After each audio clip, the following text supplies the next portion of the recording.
श्री सरस्वत्यै नमः। श्री गुरुभ्यो नमः। श्री सद्गुरु सीतारामचंद्र। गणेश शारदा सद्गुरु संत सज्जन कुलेश्वरू सर्वहि माधा रघुवीरू सद्गुरु रूपे श्रीराम। माझे आराध्य दैवत परम गुह्य गुह्यातीत गुह्यपणाची मात न चले जे यो जातो मरुदंश क्षितितले संबोधयन्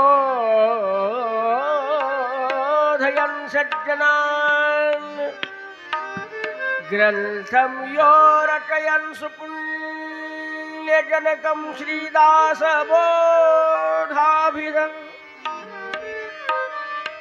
यत्कीर्त्या पठनेन सर्वविदुषां स्वान्तापहारी सदा सोऽयं मुक्तिकरक्षितौ विजयते श्रीरामदासो गुरु। सकलभुवनमध्ये निर्विशेषं निरीहं विधिहरिहरवेद्यं योगिभिर्ध्यानगम्यं जननमरणभीतिभ्रंशि सच्चित्स्वरूपम् सकलभुवनबीजं ब्रह्मचैतन्यमीडे। सद्गुरुं ज्ञानदं वन्दे रामभक्तिप्रियं सदा रामानन्दं पूर्णकामं पूर्णब्रह्मसनातनम्। श्रीप्रह्लादं ब्रह्मनिष्ठं गुरुभक्तिपरायणं शिष्योद्धारे सुनिष्णातं वन्देऽहं ब्रह्मसंविदे। गुरुर्ब्रह्मा गुरुर्विष्णु गुरुर्देवो महेश्वरः गुरुसाक्षात् परब्रह्म तस्मै श्री गुरवे नमः। तस्मै श्री गुरवे नमः। तस्मै श्री गुरवे। श्रोता वक्ता च श्री सद्गुरु सीतारामचंद्र समर्थोस्तु। सद्गुरुनाथ जय जय रघुवीर अवधूत चिंतन श्री गुरुदेव दत्त।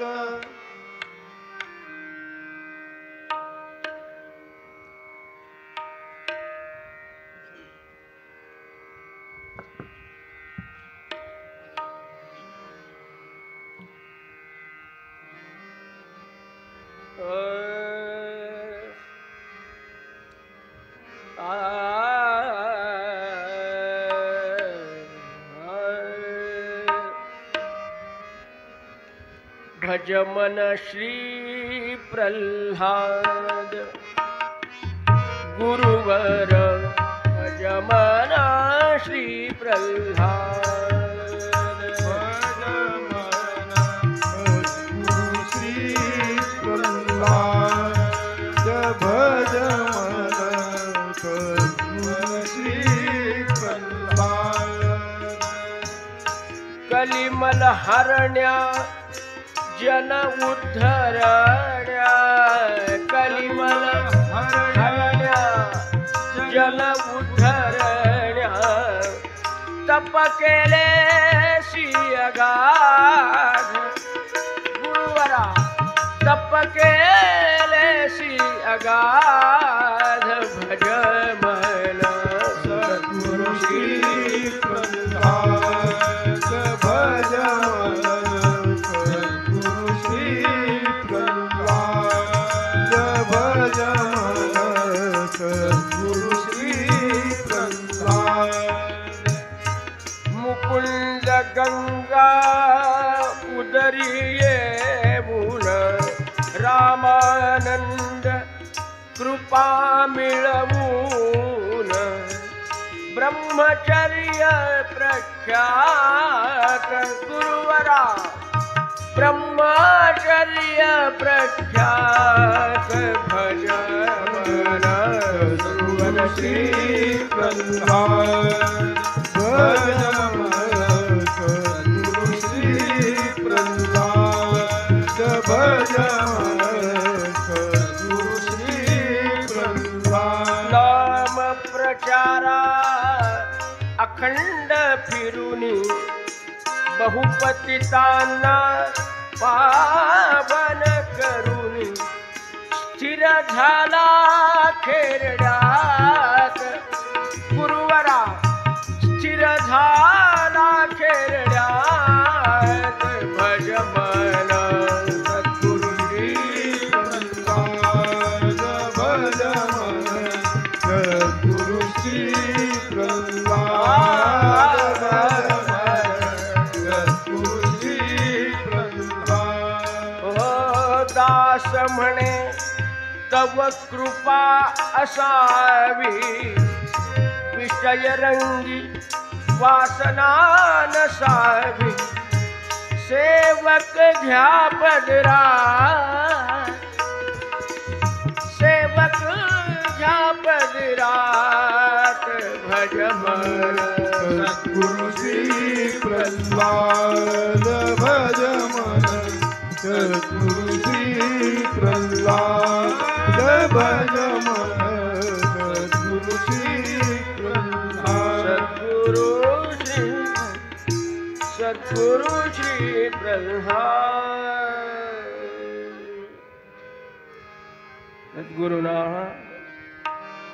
सद्गुरुनाथ महाराज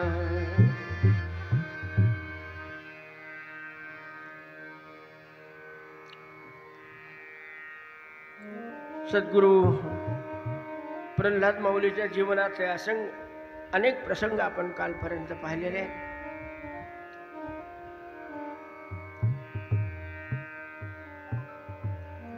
काल सांगितल्याप्रमाणे 1918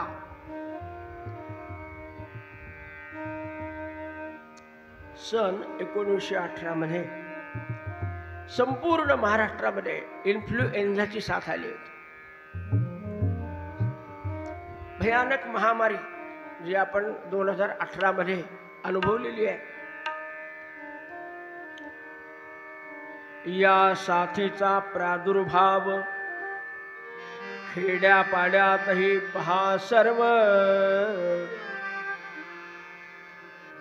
पसरला रंक अथवा राम सुटले ना कोणी त्यातुनी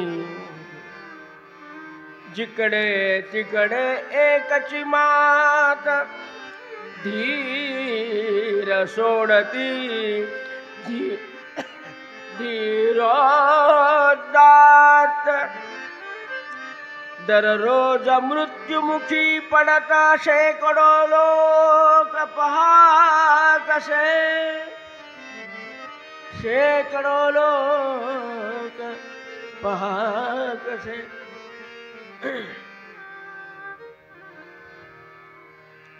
सगळीकडे शोककळा पसरलेली आहे. यामधून आपला साखरखेंडा कसा सुटेल हो.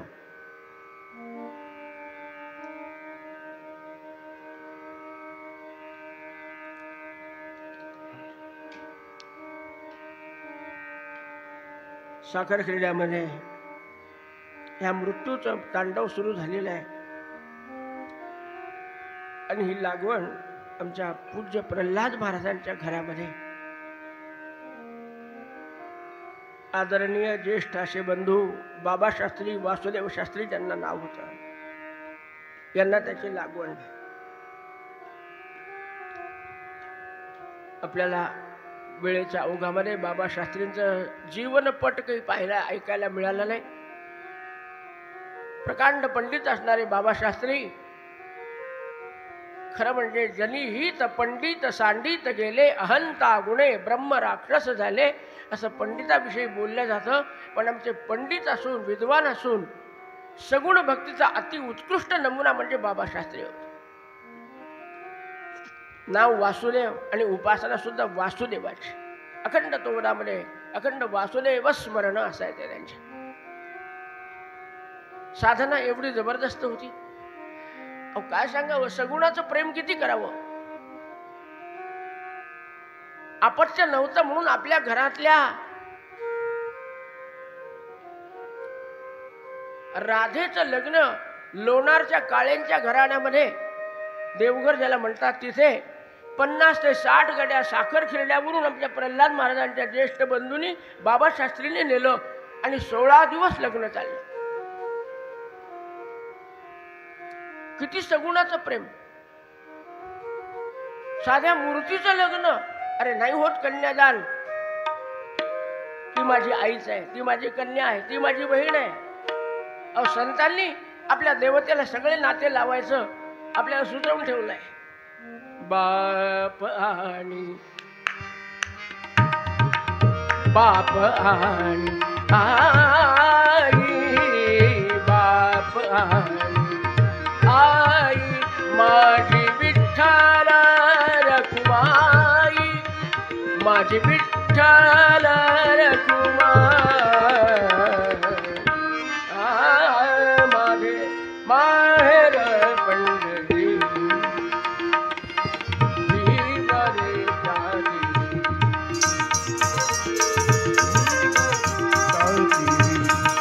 आहे भीमरे जाती, पुंडलिकला हे बंधू, त्याची खाती काय सांगू,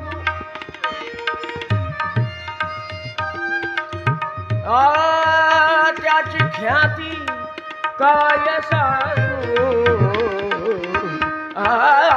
माझे माहेर पंढरी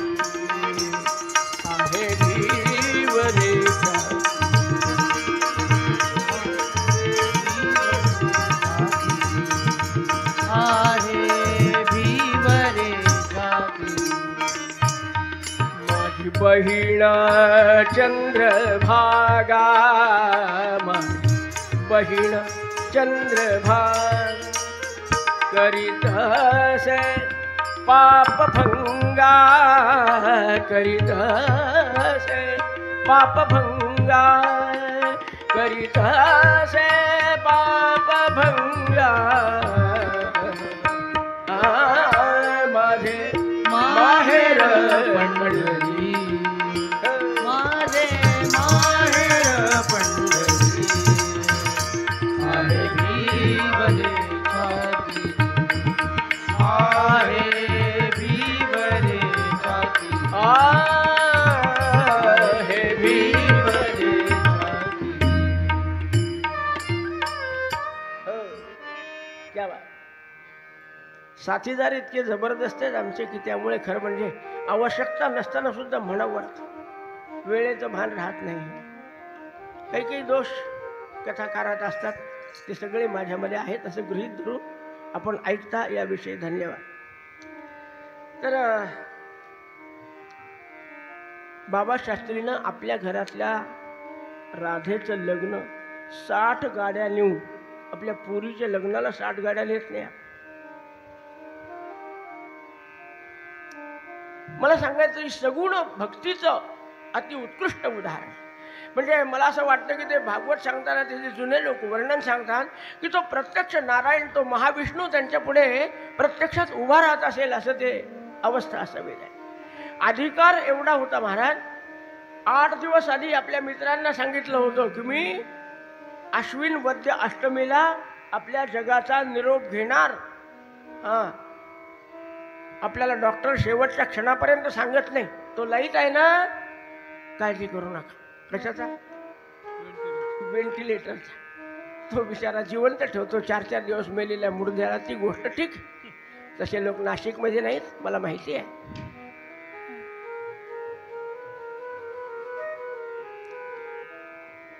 बाबा शास्त्रींनी 8 दिवस आधी सांगितलं आणि त्याप्रमाणे 2-3 दिवसामध्ये त्यांना ताप आला.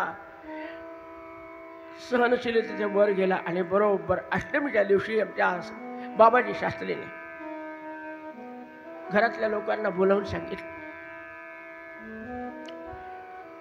गंगामाईच्या पायावर डोकं ठेवलं, नमस्कार केला. माय, आजपर्यंत तुझीच आज्ञा ऐकली ना मी. हो रे बाबा, आज सर्वांनी माझी आज्ञा ऐकायची.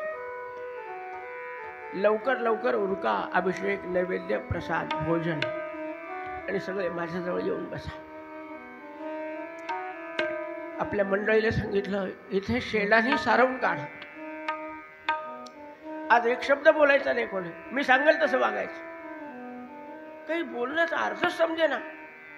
काय असतात हे जे योगी लोक असतात ना, आपल्याला त्यांची भाषा सुद्धा समजत नाही हो.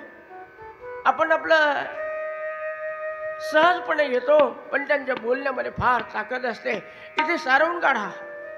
त्यांच्या मंडळीनं त्यांनी सारवून काढलं. दरबाचं आसन टाकलं. सगळ्यांचे आवरलं का?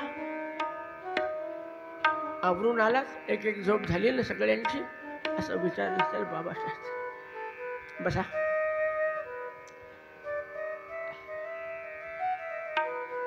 सर्वांना भजन करायला लावलं आणि बाबा शास्त्री त्या दरबारच्या आसनावर बसले. संध्यापात्र पळी प्यायला बघितला, एक पाठ मांडलाय, चौरंग मांडलाय. आणि त्यांनी प्रत्यक्ष नारायणाला बोलावलं का रामानंद महाराजांना बोलावलं माहिती नाही. आज मला गुरुची सेवा करायची, आज शेवटची पूजा करायची म्हणले.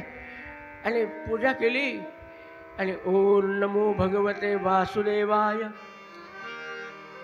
ओम नमो भगवते वासुदेवाय.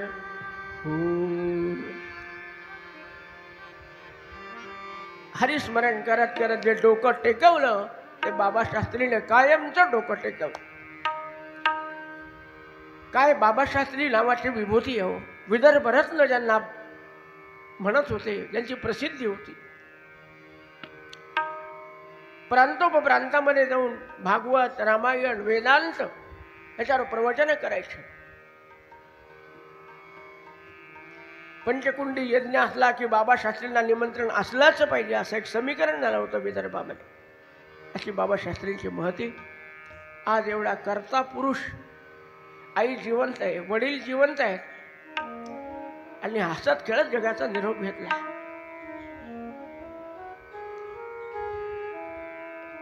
घरावर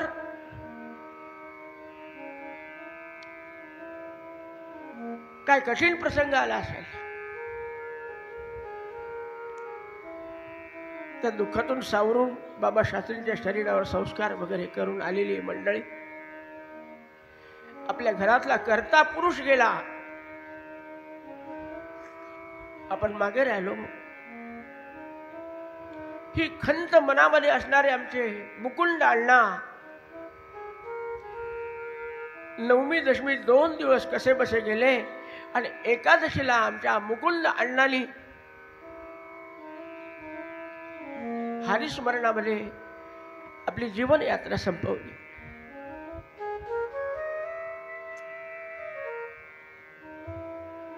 मला सांगा, 2 दिवसाच्या अंतरानं बाबा शास्त्री गेले, मुकुंद अण्णा गेले.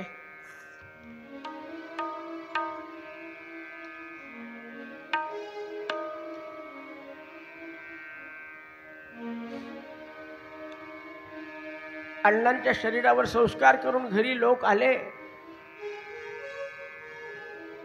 गोपाळ दादा, आमचे प्रल्हाद महाराजांचे बंधू, बाबा शास्त्रीपेक्षा लहान, स्वतःपेक्षा मोठे, गोपाळ दादांनी प्राण सोडला. महाराज अखंड नामस्मरण करणार, काया वाचा मनोभावे तुझा आम्ही म्हणवी तसे, अशी जी रामाची रोज प्रार्थना करतात. देव मस्तकी धरावा, अवघा हलकल्लोळ करावा, अशा अवस्थेमध्ये रामाला महाराजांना घेऊन अव्याहत उपासना करणाऱ्या प्रल्हाद महाराजांवर हा प्रसंग यावा. आज ज्यांनी ज्यांनी घरातल्या सगळ्या जबाबदाऱ्या सांभाळल्या सगळे गेले हो. बाबा शास्त्री असल्यामुळे बाहेरच्या कार्यक्रमाविषयी आमच्या प्रल्हाद महाराजांना काही ताण नव्हता. आहेत बाबा शास्त्री करतायत, वेद पाठशाळा आहे आमच्या गोपाल दादा करतायत. भेटी गाठी घेणं कोणाला काय सांगाय. प्रल्हाद महाराजाचं एकच काम आहे, श्री राम जय राम जय जय राम, श्री राम जय राम जय जय राम, श्री राम जय राम जय जय राम, श्री राम जय राम जय जय राम. हो श्री राम जय राम जय जय राम, श्री राम जय राम जय जय राम, श्री राम जय राम जय जय राम, श्री राम जय राम जय जय राम, श्री राम जय राम जय जय राम, श्री राम जय राम जय जय राम, श्री राम जय राम जय जय राम, श्री राम जय राम जय जय राम. महाराज अखंड नामस्मरण. प्रसंग असा आलेला आहे, खरी निष्ठा भगवंतावर कशी असावी आमच्या प्रल्हाद महाराजाकडे पहा. आपलं कसं आहे, समर्थाली दासबोधात लिहिलं पहा, आपुल्या मनासारखे न घडे तेणे गुणे निष्ठा मोडे. एखादा प्रसंग आपल्या जीवनामध्ये अप्रिय असा जर घडला, आपण म्हणतो किती देवाचं करा, देवाचं आमच्याकडे लक्षच नाही. आणि प्रल्हाद महाराजांच्या घरामध्ये एक दिवसाच्या अंतरानं 3 व्यक्ती गेल्या. गोपाळ दादावर संस्कार करून आले आणि दुसऱ्या दिवशी म्हणजे द्वादशीला प्रल्हाद महाराजाचे लहाने बंधू पुरुषोत्तम, हे पुरुषात उत्तम, त्यांना त्या काळचे लोक रामाचा लक्ष्मण म्हणायचे हो. कधी महाराजांच्या समोर यायचं नाही, पण महाराजांच्या सगळ्या जबाबदारी आमच्या पुरुषोत्तम भाऊनी पार पाडले. आर्थिक जबाबदारी असू द्या, कोणतीही असू द्या, प्रल्हाद महाराजांना जे आवडत नाही ते त्यांना करू द्यायचं नाही, आपण सांभाळायचं सगळं. अशा प्रल्हादाची आमच्या पुरुषोत्तम भाऊची मंडळी यमुनाताई यांनी प्राण सोडला. मला सांगा, प्रल्हाद महाराज असं कोणतं स्थान शिल्लक राहिलं की त्यांच्या मांडीवर डोकं टेकवावं, आपलं मन मोकळं करावं.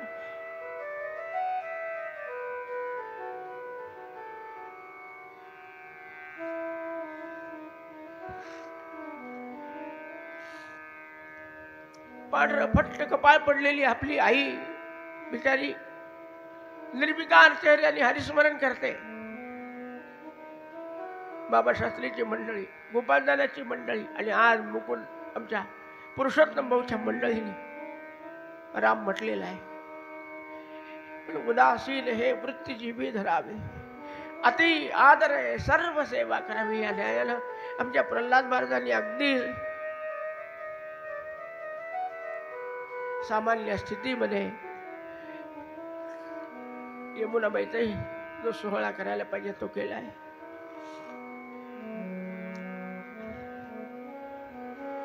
सगळ्या गावाला हळहळ लागलेली आहे की काय प्रल्हाद महाराजांवर प्रसंग आला हो. अहो, घरात भाजी किती लागते, दूध किती लागते, काही कल्पना नाही. आज सगळं त्यांच्यावर येऊन पडलेलं आहे. अरे पुरुषोत्तमाची मंडळी वारली, तो कसा लक्ष देईल आता प्रल्हाद महाराजाचा. पण त्यांना मात्र एकच माहिती आहे,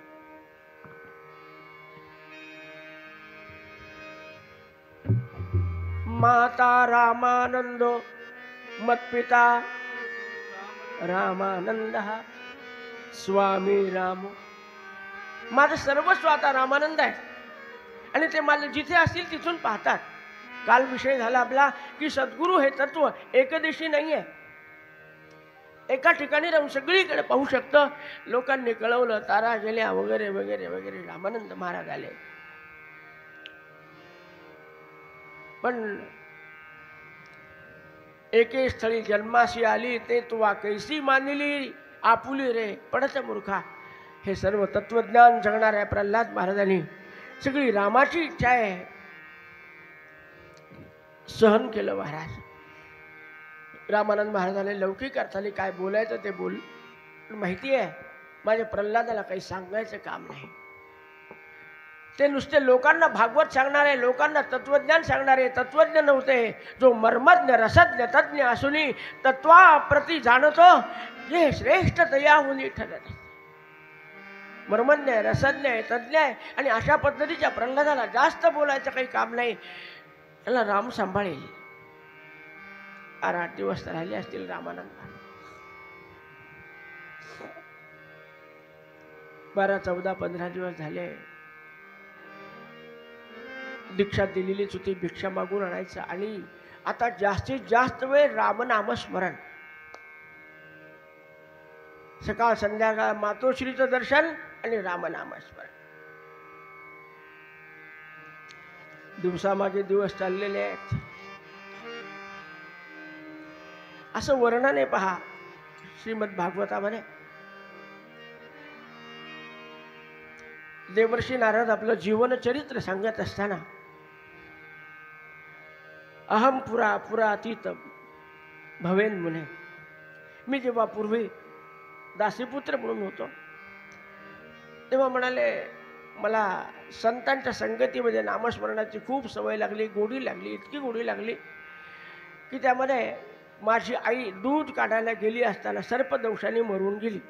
नारद सांगतात बरं. दुःख झालं मला. दुःख काय झालं? लमातु परदैवतम. हिच्यासारखं मला सांभाळणारं, बोलणारं, विचारणारं, चौकशी करणारं, काळजी करणारं कोण आहे? ती गेल्याचं दुःख झालं पण एक आनंद झाला. आता मी कितीही साधना करत बसलो तर नारदा तुझं जेवण राहिलं रे. अरे तू आज दूध सुद्धा घेतलं नाही. संध्याकाळपर्यंत उपाशी काय राहिला? कोण राहिलं बोलायला?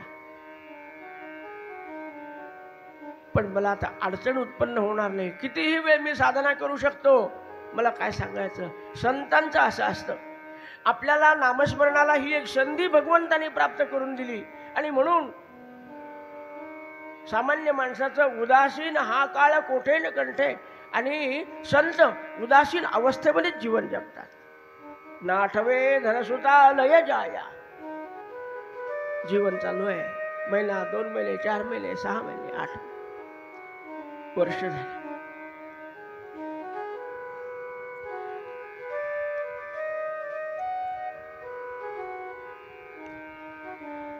आता वर्ष श्राद्ध 1 दिवसाच्या अंधारानं 5 माणसं गेलेले हो. रामानंद महाराज सुद्धा स्वतः त्या काळात तिथे आलेले आहेत. प्रल्हाद म्हणजे स्वतःच्या पुत्राप्रमाणे प्रल्हादावर त्यांची नजर होती. अष्टमी ते द्वादशी पर्यंत हा सगळा कार्यक्रम. आणि आता या 8 दिवसामध्ये महाराज रामानंद महाराज तिथे होते. प्रत्येकाने आपल्या आपल्या घरी बोलवायचं आणि रामानंद महाराजांची पाद्यपूजा करायची. आणि प्रत्येकाच्या घरातून एकच कानावर यायचं, महाराज आपला हा शिष्य प्रल्हाद अलौकिक आहे. इतके आघात झाले तरी उपासनेपासून बिलकुल वंचित नाही. 3 वाजता उठतो म्हणजे उठो, उपरणं पांघरून घेतो तोंडावर, सकाळी 5 वाजेपर्यंत जप करत असतो. मानस पूजा चालू आहे. काकड आरती सुटली नाही, पूजा सुटली नाही, जप सुटला नाही, पारायण सुटलं नाही, रामगीता सुटली नाही, गुरुगीता सुटली नाही. काय अखंड जप चालूच आहे. खरं म्हणजे एवढे मोठे आघात झाल्यावर मनुष्य म्हणतो आपल्याला आता काही नामस्मरणात आणि याच्यात काही रस वाटत नाही. अरे तुझा पहिल्यापासून रस याच्यातच आहे. आंब्याचा चालतो, ऊसाचा चालतो, तुला रस पाहिजे कोणता? पण संताचा तसं नसतं महाराज. हा अखंड जप चालू आहे. कोणी आला तर तितक्या पुरतं बोलायचं. पण जवळपास मौन वर्ष झालंय. आनंद वाटला रामानंद महाराजाला. त्रयोदशीचा सगळा कार्यक्रम आटोपल्यावर निरोप घेऊन निघणार तर गावातली प्रतिष्ठित मंडळी आली.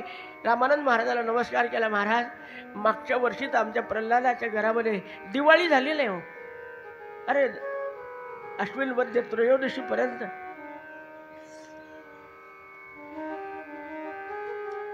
आपण जर निघून गेला तर ही सुद्धा दिवाळी ते साजरी करणार नाही. आपण थांबा, त्या निमित्ताने त्याची दिवाळी झाली. काय दिवाळीत हाऊस होती का हो त्यांना? त्यांना दिवाळी कोणती असते?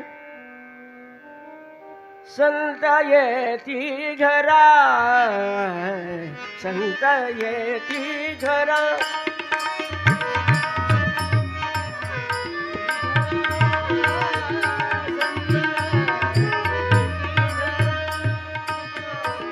संत येती घरा, तोची दिवाळी दसरा,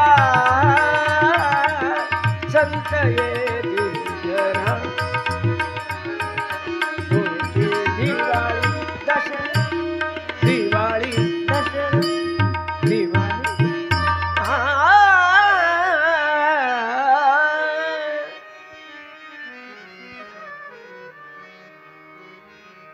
आणि मग खऱ्या अर्थाने दिवाळी रामानंद महाराज थांबल्यामुळे सगळ्या साखर खेळण्यात झाली. माई, दंडे, देशपांडे, बाकीचे काळे.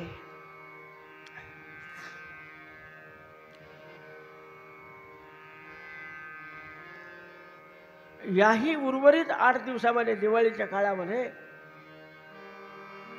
प्रत्येकाकडून प्रल्हाद महाराजाचं कौतुकच ऐकू यायचं.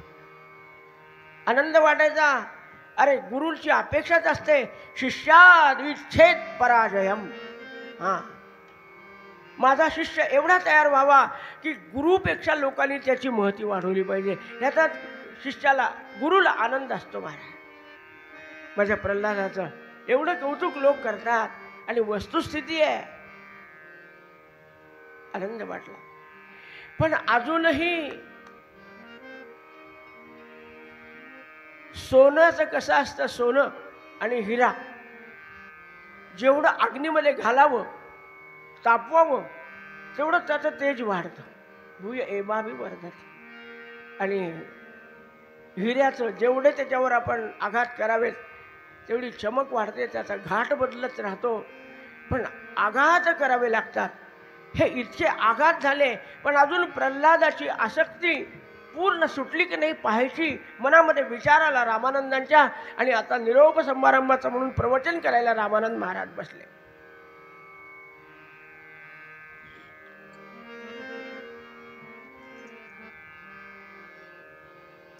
कैचा प्रपंच कैचे कुळ, कासया होतोसी व्याकुळ, धन कण लक्ष्मी सकळ, जाईलणे श्रीराम. कैचे घर कैचा संसार, कासया करीसी जोदार, जन्मवरी वाहोरी भार सेखी सांडून दासी. अरे येच क्षणी मरोन जाशी, तरी तू रघुनाथी अंतरलासी. माझे माझे म्हणतोसी म्हणून या.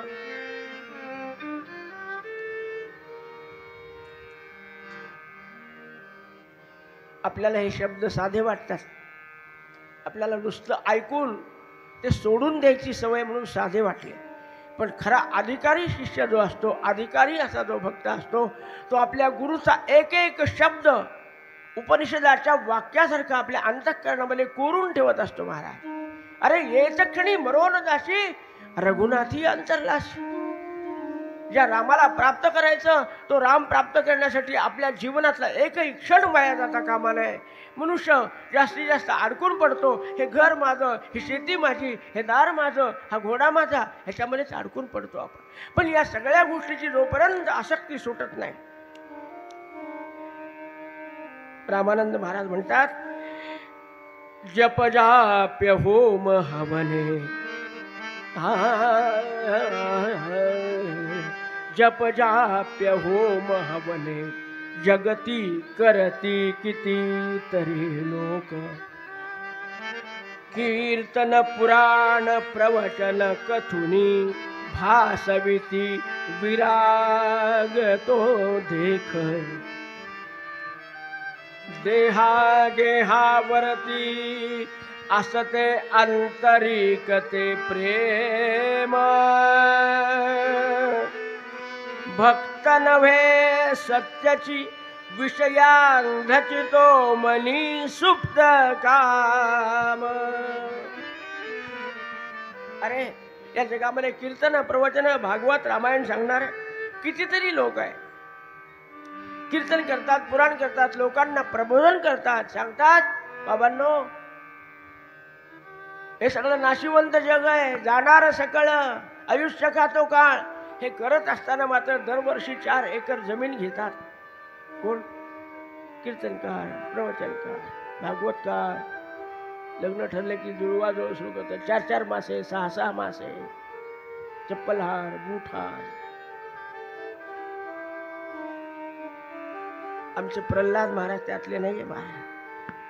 त्यांचं देहावरचं आणि गेहावरचं प्रेम संपलेलं आहे. पण हे सर्वांच्या लक्षात आलं पाहिजे म्हणून महाराज म्हणतात की जोपर्यंत देहावरचं गेहावरचं प्रेम संपत नाही तोपर्यंत खऱ्या भक्तीला प्रारंभच होत नाही. म्हणजे ज्यांना भक्त व्हायचं आहे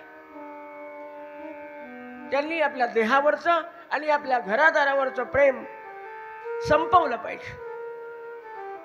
राजाधिराज रामचंद्र महाराज प्रवचन संपलं. रामानंद महाराज गेले, त्यांना निरोप दिला. बाकी सर्वजण आपल्या आपल्या घरी गेले. काय सुंदर प्रवचन झालं, सुंदर प्रवचन झालं. थोडा गरम चहा करा. प्रवचनावरून आलो, थोडा गरम अर्धा कप चहा पिऊ आपण. अरे आत्ता विषय त्यागाविषयी ऐकलं आणि घरी गेल्यावर चहाची ओढ लागली असं आमचं ऐकण आहे का? निरूपणी हे सद्वृत्ती होते पण स्थळत्याग होताची सभेची जात आहे अशी आमची अवस्था. प्रल्हाद महाराज घरी गेल्यावर रात्री झोपताना सगळं चिंतन करतात. काय बोलली माझी गुरुबावली. एकेका शब्दाचं, एकेका ओवीचं, एकेका अक्षराचं यथार्थ चिंतन करता करता लक्षात आलं खरंच आहे अजून माझा देहावरचं प्रेम संपलं नाही आणि या घरादारावरचं प्रेम संपलं नाही. असं वाटतं मला. काही जाऊ द्या, घर आहे ना, आपण काय उघडे पडलो का? शेती आहे. आता या बाबतीत काहीतरी आपण विचार करायला पाहिजे. असा विचार केला आमच्या प्रल्हाद महाराजांनी. आश्विन महिन्यात नव्हे, कार्तिक महिन्यामध्ये हे प्रवचन ऐकलं. कृष्णशास्त्री 1 महिना स्वतः चिंतन केलं. कार्तिक ते मार्गशीर्ष पौष महिन्यामध्ये पूर्ण मनाची तयारी झाली. फार अवघड असतं. आमच्या कृष्णशास्त्रीला अनुभव आहे. आत्ताच त्यांनी गृहदान केलेलं आहे आणि कौतुक आहे की त्यांच्याही घरातल्या प्रत्येक घटकाने आमच्या कृष्णशास्त्रीला अडवलं नाही तर त्यांच्या मागे खंबीरपणे उभे राहिले. कुळी कन्या पुत्र होती जे सात्विक. त्यांची धर्मपत्नी असू द्या, त्यांचे लेकरं असू द्या, आमच्या प्रल्हादाचा प्रसादच आहे तो सगळा. सगळे पाठीशी उभं राहतात. तर गृहदान केल्याचं काय? प्रल्हाद महाराजांच्या मनात विचार आला. आता आपल्याला काहीच शिल्लक ठेवायचं नाही. कशाला पाहिजे हे माझं आहे, ते माझं आहे, ते माझं आहे. आणि आहे तोपर्यंत मनुष्य आपण काही खोटं बोलतो का? खरंच आहे, घर माझंच आहे म्हणतो की नाही? आणून दाखवतो. 3 मजल्याचं आहे. देवघर पहा, आमचं देवघर. पूर्वपार देव काढून टाकतो, सोन्याच्या चांदीची देव करतो. आमचे तुकडोजी महाराज म्हणाले सोन्याचा देव त्याला चोराच भेव. सोन्याचा देव त्याला चोराच भेव. देव आयुष्याने पावायचा नाही रे. देव बाजारचा भाजीपाला. देव बाजारचा भाजीपाला नाही. देव बाजारचा भाजीपाला नाही.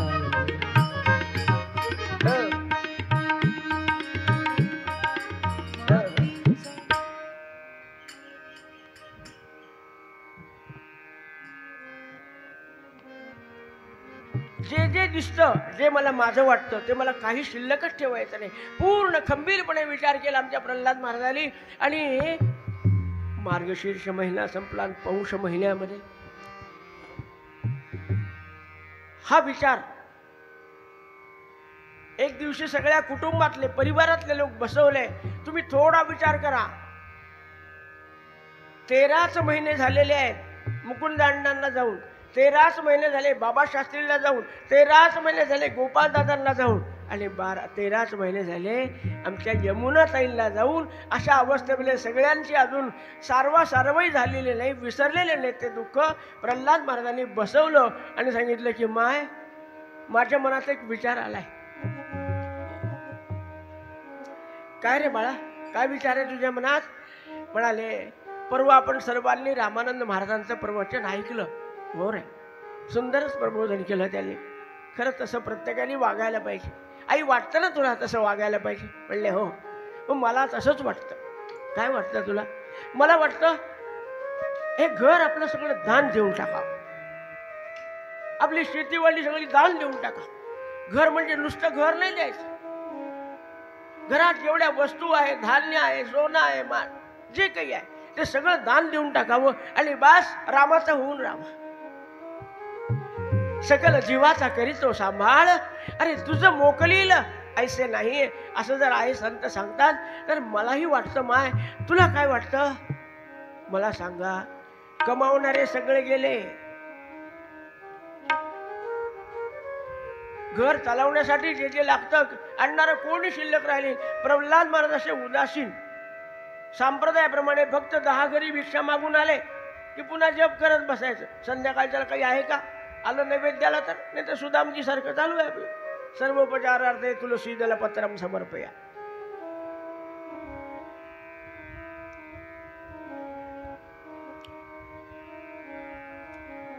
प्रल्हादा, हिम्मत मोठी आहे. सर्वांना विचार बाबा. गोपालदादाची मंडळी, आमच्या बाबा शास्त्रीची मंडळी विधवा झालेल्या हो.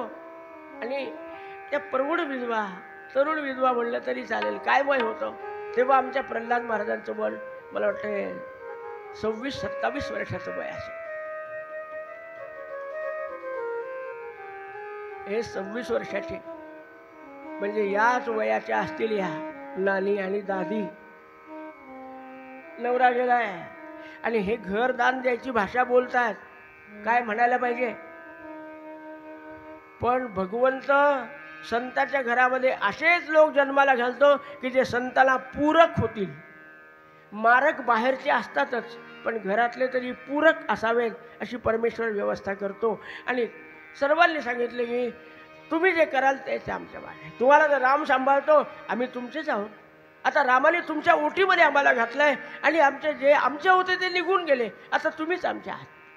तुम्हाला जे करायचं, निर्णय घ्यायचा तो घ्या. आम्ही तुमच्या पाठीशी आहोत 100%.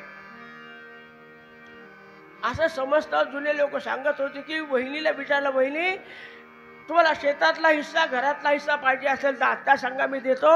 आणि मग बाकीचं राहिलेलं जेवढं माझ्या नावाचं आहे तेवढं दान देतो. तुम्ही मनमोकळेपणाने सांगा. ते म्हणले, आमच्या नावाचं काही नाही. आता जे आहे ते आपलं आहे आणि तुम्हाला जे द्यायचं ते द्या. जे तुमचं होईल ते आमचं होईल. काय करायचं? कोणासाठी ठेवायचं? गंगाबाईनं प्रल्हादाच्या पाठीवर हात फिरवला. प्रल्हादा, सर्वांचीच अनुमती आहे. खरं सांगू का, बाबा शास्त्रींच्या तोंडातून असा एक संकल्प बाहेर पडला होता खूप वर्षापूर्वी, पण नाही आला योग. त्याची इच्छा पूर्ण केल्याचा मला आनंद होईल. लवकरात लवकर निर्णय घे. काय असतं?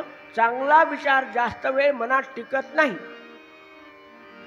वाईट विचार असला ना, पण चांगला विचार नाही टिकत. आज विचार आला की आपल्याला समजा या काठावरून जाता जाता संकल्प करायचा की दरवर्षी 13 लाख जप करणार.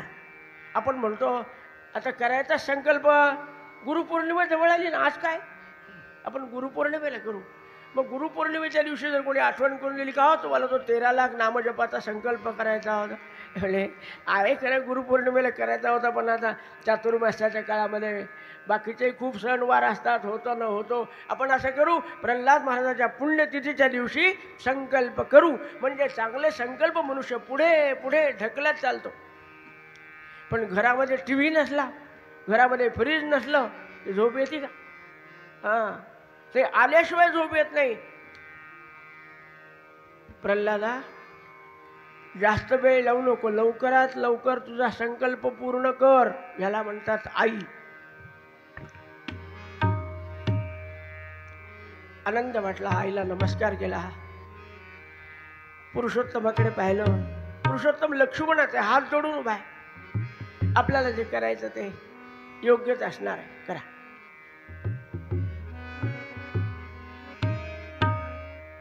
आणि 4 दिवस गेले. पुढे पुण्य पर्वकाळ आला, पौष महिन्यातला संक्रांत पर्वकाळ, संक्रमण, मकर संक्रमण आपण ज्याला म्हणतो.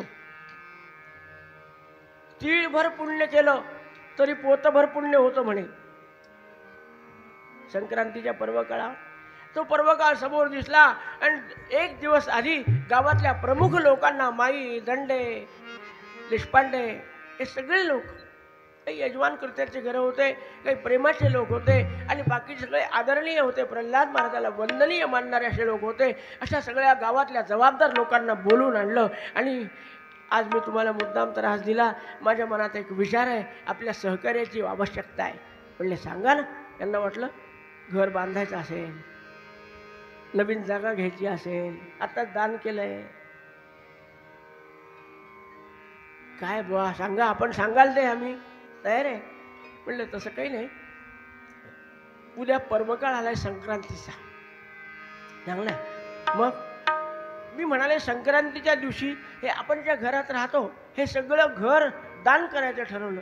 अरे एवढे मोठे कोट्यावधी संपत्तीचे मालक देशपांडे धडाधड खाली पडू लागले. अहो महाराज, हा काय विचार करता आपण? घरातल्या 4-4 व्यक्ती तुम्हाला सोडून गेल्या आणि तुम्ही घराचं दान करता? होय. कोणासाठी ठेवायचं? जे माझ्या अगदी जवळचे होते ते रामाने नेले. मग या मातीमध्ये, या धोंड्यामध्ये काय पडलं? अरे आहे ते तुझे देवाचे, ऐसे वर्तणे निश्चयाचे, मूळ तुटे उद्वेगाचे येणारे ते. बस आपण मला अडवू नका, कृपा करून मदत करा. मला काही समजत नाही कोणाला काय द्यावं. हे घरातले भांडे पात्र, 2000 माणसाचा स्वयंपाक होईल एवढे भांडे घरात आहेत. आपण कोणाला जे वाटेल ते देऊन टाका. मी पुन्हा मागे वळून पाहणार नाही. आम्ही सर्व उद्या जाऊन सकाळी संकल्प केला, एकेका वस्त्रावर बाहेर येणार. हे सगळं कसं सावरायचं तुमच्यावर जबाबदारी आहे. खूप लोकांनी काही चांगल्या शब्दात, काही वाईट शब्दात, काही वयाच्या वडिलकीचा मान राखून प्रल्हाद बुवा हे करता ते अयोग्य आहे, हे व्यवहाराला धरून नाही, अशा शब्दात समजावून सांगितलं. महाराजांनी वडील मंडळीला सांगितलं की हे बघा, निर्णय झाल्यानंतर आता माझं चुकलं, मी तुम्हाला विचारायला पाहिजे होतं, पण नाही विचारलं मी आपल्याला. खरं म्हणजे रामानंद महाराजाला, आमच्या प्रल्हाद महाराजाला असं वाटलं असेल, अरे हे सगळे प्रवचनाला होते ना. कोणाच्या? रामानंदांच्या प्रवचनाला सर्वजण होते, यापैकी कोणी अरे मदत करायला पाहिजे, चांगलं केलं म्हणायला पाहिजे. लोक म्हणतात महाराज हे व्यवहाराला धरून नाही, असं दान नसतात करत, काही आपल्यापुरतं ठेवलं पाहिजे. तुमच्या मागे 2 विधवा भावजी आहे, तुमच्या मागे हा लहाना भाऊ आहे. महाराज म्हणले क्षमा करा, निर्णय झालाय, आपण आता येऊ शकता. उद्या सकाळी मुहूर्ताची वेळ अशी आहे, आपण या. आणि कोणाला घर द्यायचं, कोणाला भांडे द्यायचे, कोणाला वस्त्र द्यायचे, कोणाला सोनं द्यायचं, सगळं तुम्ही ठरवा. इथे आम्ही सर्व काढून ठेवणार आहे. आणि सकाळी आपलं नित्य आन्निक आटोपलं. एवढा मोठा निर्णय झाला तरी उपासनेला दृढ चालवावे आणि भूदेव संताशी सदा नवावे, या नियमाप्रमाणे प्रल्हाद महाराजांनी आमच्या सकाळची उपासना सगळी आटोपली. आणि तोपर्यंत गावातली मंडळी जमा झाली होती. एक जण यायला लागलं.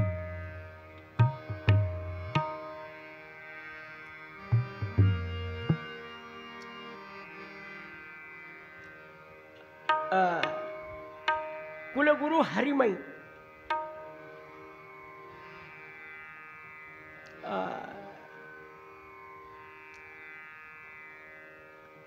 अण्णामाई होते तेव्हा कदाचित संकल्प सांगायला तेच असावेत. अद्य पूर्वोच्चरित एवं गुण विशेषण विशिष्टायां शुभ पुण्यलितं मम आत्मना सकुटुंबानां सपरिवाराणां चतुर्विध पुरुषार्थ सिद्धि द्वारा श्री परमेश्वर सद्गुरोः कृपा प्रसाद प्राप्त्यर्थम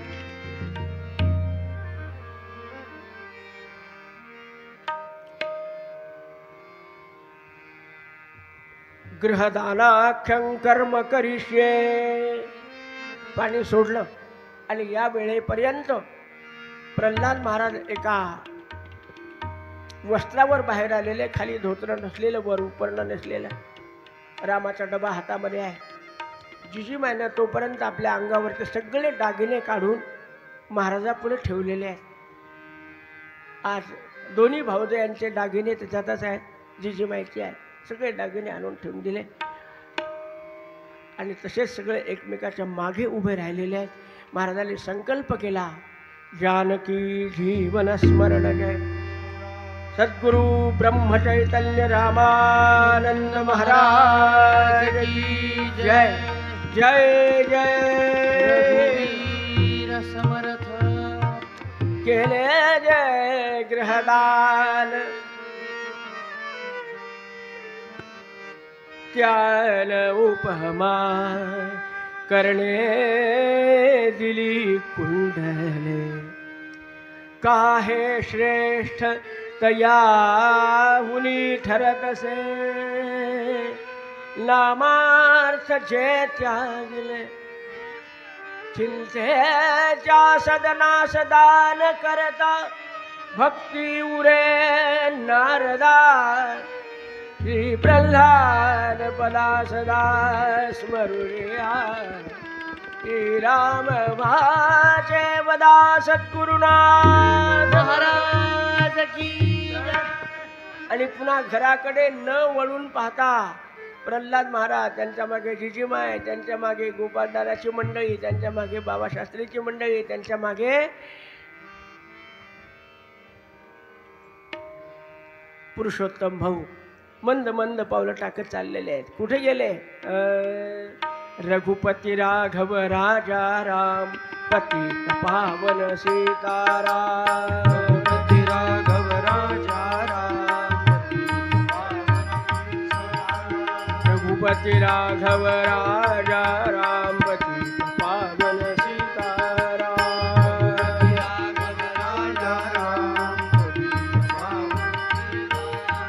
रघुपती राघव राजा राम पतित पावन सीताराम.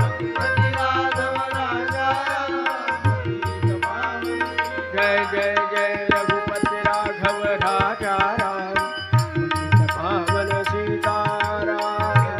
राघव राजा राम पतित पावन महाराज मंद मंद पावलं टाकीत आपल्या घरापासून रामाच्या मंदिरात आले आणि एक साष्टांग नमस्कार. रघुनायका नेटका दास तुझा तुला विकलासे स्वये देह माझा. रामा, आता हा देह तुला अर्पण आहे, कसं सांभाळायचं तू सांभाळ. सगळ्यांनी गुडघे टेकून नमस्कार केला. आपले देव रामाजवळ आणून मांडलेले आहेत प्रल्हाद महाराजांनी आणि बाहेर आपले जप करत बसले, जणू काही घडलं नाही. हा कमाल आहे. मागच्या वर्षी माझी कंडक्टरकडे 5 रुपये राहिले होते. मागच्या वर्षीचं सांगतो. कंडक्टरकडे त्यांनी शेवटपर्यंत मला दिलेले. मला 1 वर्ष करमलं नाही. काय एस टी खातं, आपल्यालाही खातं, सरकारलाही खातं, कोणाकोणाला खातं, काय काम. 5 रुपये हरले तर आपली तळमळ. प्रल्हाद महाराजांनी एवढं सगळं घरदार देऊन टाकलं आणि त्या देशपांडे लोकांना बोलवलं. या गावाला शेती आहे, त्या गावाला शेती, त्या गावाला, ही सगळी शेती विकून टाका आणि ही ब्राह्मणाला दक्षिणा देऊन टाका. नोटासुद्धा माझ्याकडे आणू नका, तुम्हीच तुमच्या हाताने द्या.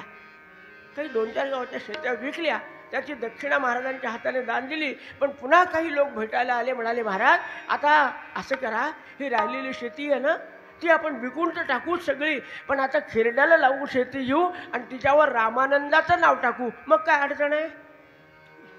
काय पर्याय काढला नाही. काही म्हणा, देशपांडे लोकांना तसं खूपच डोकं असतं.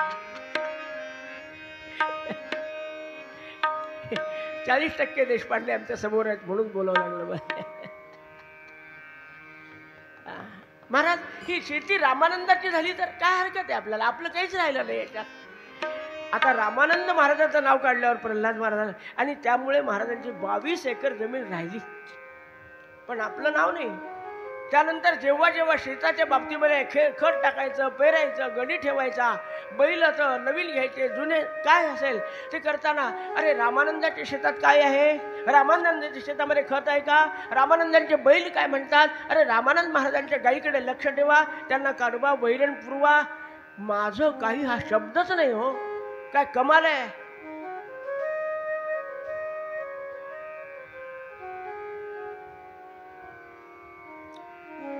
आता लोक वाट पाहिले, आज संक्रांतीचा दिवस आहे ना, आपण 1 वर्ष वाट पाहतो तिळगुळाच्या पोळीची, तिळाच्या लाडूची, पुरणाच्या पोळीची.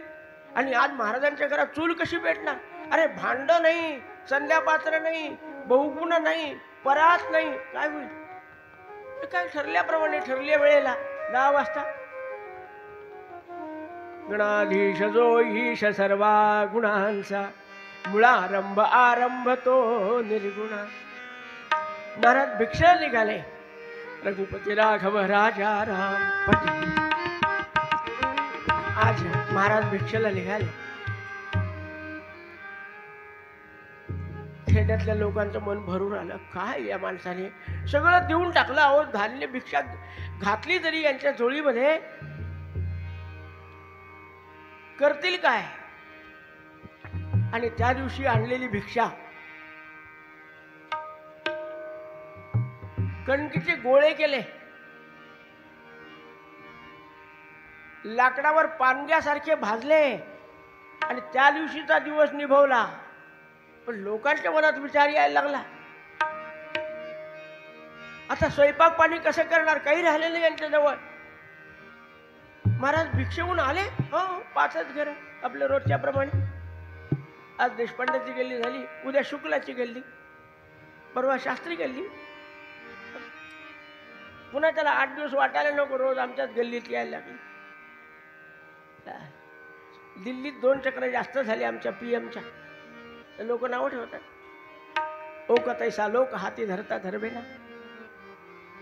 दुसऱ्या दिवशी भिक्षेला निघाल्यावर लोकांनी विचार केला, महाराज तसं काही दिलं तर घेणार नाहीत, पण जे द्यायचं ते भिक्षेत घालू आपण. आणि म्हणून संसारोपयोगी सगळे भांडे, वस्तू आणि धान्य इतकं आलं. महाराज दुसऱ्या दिवशी भिक्षेला गेल्यावर महाराजांसाठी लोकांनी रांगोळ्या काढून ठेवले, पाट मांडून ठेवले. प्रत्येक जण महाराजांना ओवाळतो आणि भिक्षेमध्ये घालतो.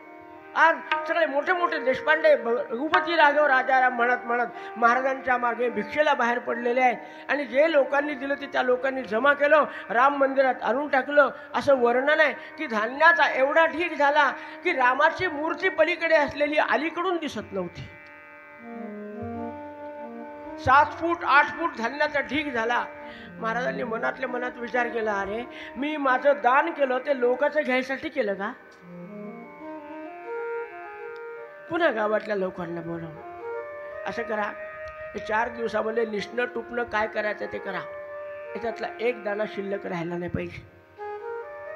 सगळ्या गावाला भोजन देऊन टाका, रामाचा प्रसाद देऊन टाकू. अरे दान घडलं, अन्नदानच राहिलं म्हणून रामानंदाने व्यवस्था केली. काय कमाल आहे.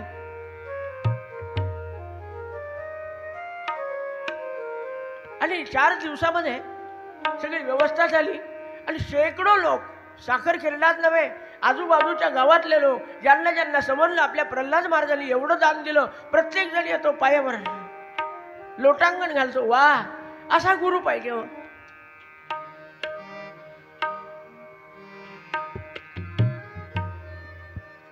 समर्थांचं दासबोलामध्ये शिकवण आहे हो. आमुची प्रतिज्ञा ऐसी, काही न मागावे शिष्यासी, पण आपण आमागे जगदीशासी भजत जावे. आणि या नियमाप्रमाणे महाराजांनी जेवढं काही धान्य जमा झालं ते सगळं स्वयंपाक करून गावातल्या बाहेरगावच्या लोकांना घेऊन मोकळं करून टाकलं. दुसऱ्या दिवशी पुन्हा रघुपती राघव राजा. काय मानसिकता आहे. मला नाही वाटत एका जन्मातलं पुण्य असेल. असे संत हे अनेक जन्माचं पुण्य गोळा करूनच येत असतात महाराज, आणि ते लोकांना तृप्त करण्यासाठीच असतात, स्वतःसाठी काही नसतं. स्वयं न खादंती फलानी वृक्षाः, सगळा पसारा वाढवायचा आपल्यासाठी नाही. आज आपण पाहतो इथले जे महंत आहेत, दत्तदास महाराज जंगलामध्ये केवढं उभं केलंय. आज रोज 200-300 माणसं लोक जेवून जातात. काय गंमत आहे हो. आणि स्वतः अन्न घेत नाही. आपण काही खायचं नाही, पण आल्या गेलेल्याला प्रत्येकाला तृप्त करून पाठवायचं. एका जन्मातलं पुण्य नसतं महाराज. आणि जे अंतःकरणापासून करतात त्यांचा नियम भगवंत चालवत असतो महाराज. आज जे जे घडतं ते देवाच्या इच्छेने वर्तावे, देव करील ते मानावे, मग सहजचे स्वभावे कृपाळू देव. अरे पाहता देवाच्या कृपेशी, मातेची कृपा ती काहीशी, मातावधी बालकाशी विपत्ती काळी. असा भाव परमेश्वराच्या बाबतीत या लोकांचा असतो. प्रल्हाद महाराजाचा त्यापेक्षा उत्कट असा भाव होता. आणि दिवस चाललेले आहेत. राम मंदिरात राहायचं आणि सगळा हा प्रसंग ऐकल्यावर एक दिवशी रामानंद महाराजांना वाटलं आपण भेटायला गेलंच पाहिजे. अहो आपल्या शिष्याने एवढा मोठा निर्णय घेतला धाडसी, माझ्या प्रवचनामुळे एवढा गंभीर बनेल असं स्वप्नात कदाचित रामानंदांनाही वाटलं नसेल.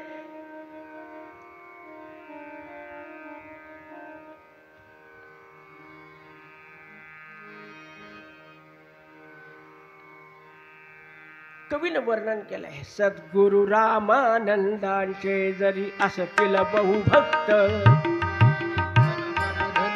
अर्पण करिता तूच एक भक्त. विप्रांचे कर्तव्य घेतले अग्निहोत्र स्मार्त, जली कमल दलवत संसारी असजिन मुळी लिप्त. जय जय आरती करितो तुझशी गुरुवर प्रल्हादा, दिनचर्या पाहुनी सज्जन मन भावे आल्हादा. जय जय आरती करितो तुझ श्री गुरुवर प्रल्हादा. असं ते आपल्या शिष्याचं कौतुक पाहण्यासाठी नव्हे, एवढा मोठा त्याग केलेल्या प्रल्हादाला एकदा तरी भेटावून रामानंद महाराज आले आणि समजलं प्रल्हाद राम मंदिरात. राम मंदिराकडे रामानंद महाराजांची पावलं वळले. प्रल्हाद महाराजांना कोणीतरी येऊन सांगितलं रामानंद महाराज आले. म्हणल्यावर जसे होते तसेच बाहेर पडले आणि दंडवत प्रणिपत्यतम सद्गुरुना साष्टांग नमस्कार घातल्या बरोबर रामानंद महाराजांनी उचलून हृदयाला लावलं. वाह धन्यो गृहस्थाश्रम. वाह प्रल्हादा, माझ्या अपेक्षेचे 100 पट अधिकारी निघालाच बाळ. अंतःकरणापासून आशीर्वाद, ब्रह्मचैतन्य बाळापासून तुझ्यावर कृपेचा वर्षाव झालेला आहे. आयुष्यात तुला कधी कमी तर पडणार नाही, पण राम तुझा पाठीराखा राहील. तुझ्या नावावर हजारो ठिकाणी अन्नदान सुरू होईल. आज तो अनुभव आपण घेतो. ज्यांनी सगळं घर देऊन टाकलं त्यांचा साखर खेळल्याला जाऊन पहा महाराजांचं वैभव. अरे कुबेर ज्याचे घरी रात्रंदिन पाणी भरी, वृद्धी सिद्धी महाद्वारी नित्य झाड लोट करी, जोडून या दोन्ही कर महामाया उभी तुरी. आज हे प्रल्हाद महाराजांचं वैभव आहे. दरवर्षी हजारो लोक, आत्ता आपण पाहिलं मागच्या महिन्यामध्ये 13 दिवसात 13 कोटी जपाचा संकल्प केला. 15 कोटी जप करून घेतला महाराजांनी. आज या उन्हाळ्यामध्ये 42 अंशाचं तापमान असताना आज 250-300 माणसं साखर किरड्यामध्ये मुक्कामाला राहतात. उन्हाचा विचार करत नाही. महाराजांची इच्छा आहे ना, महाराजांचा संकल्प आहे, आपण पूर्ण केला पाहिजे म्हणून आले. आजही त्यांच्या नावावर येऊन अन्नदान, त्यांच्या नावावर भिक्षा, त्यांच्या नावावर मंदिराचं बांधकाम. आज जाऊन पहा साखर किरड्याला काय वैभव आहे. हे कशाचं आहे? हे त्यागाचं आहे. त्यागेन एकेन अमृतत्व मानशु. उपनिषदातले खूप वाक्य आपल्याला सांगता येते.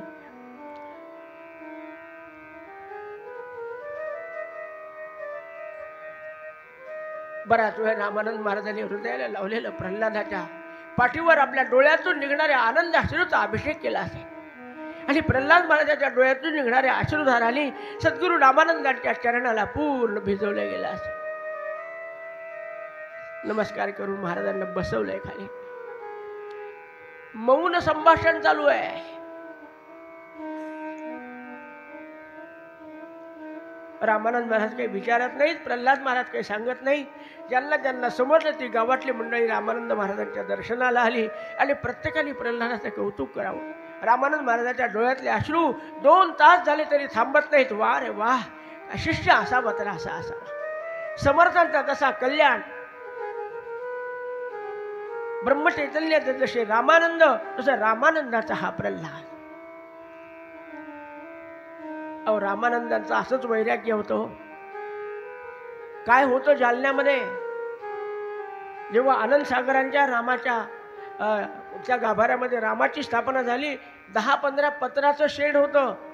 पण आमचे रामानंद महाराज आता आपल्याला इथं आपल्या गुरुनं ठेवलंय म्हणल्यावर बांधकाम सुरू केलंय. प्रसंग पुढे येईल तेव्हा पाहू आपण. 7 वर्ष उपवास करून आमच्या रामानंद महाराजांनी 15 दिवसातून एकदा द्वादशीला ठेवायचं. 14 दिवस उपवास करून मंदिर बांधलं. आणि जेव्हा गोंदवल्यावरून पत्र आलं की आपण साखरखेरीला गोंदवल्याला आता कायमचं राहण्यासाठी येणे, आणि कमल झाला जली जैसे आमच्या रामानंद महाराजांनी जालन्याचा त्याग केला. लोकांना सांगितलं माझ्या गुरुनी मला आता कायमचं बोलवलंय, मी आता उत्सवाला जातोय. लोकांना वाटलं उत्सवाला जाणार, उत्सव झाला की येणार. फार गांभीर्याने घेतलं नाही. पण आमचे रामानंद महाराज जे गोंदवल्यात गेले ते गोंदवल्यात कायमचे राहिले. हो, हा आदर्श प्रल्हाद महाराजांच्या डोळ्यासमोर आहे. आणि त्यामुळे आज त्यांनी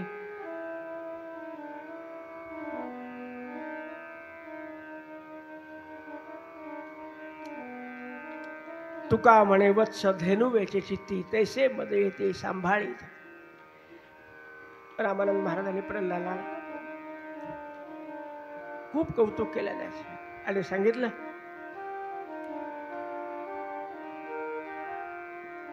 पुढच्या महिन्यामध्ये रामनवमी, रामनवमीचा उत्सव, रामाचा उत्सव.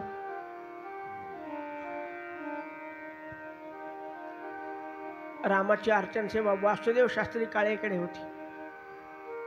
बरोबर. रामानंद महाराज अतिशय व्यवहारी होते. पहा काय सांगावं वर्णन करताना. एकनाथ महाराजांचे गुरु जनार्दन स्वामी जसे होते तसा व्यवहार रामानंदांचा होता. आपल्याला तो विषय नाही पाहायचा आज, आणि संतांच्या व्यवहाराकडे पाहू नये. पण एक सांग, प्रल्हादा, या वर्षीपासून रामनवमीच्या उत्सवाला जालन्याला यायचं. हा फार उत्कृष्ट केवढा विचार आहे हा. मला या विषयावर जास्त बोलता येणार नाही, बोलता येत असलं तरी.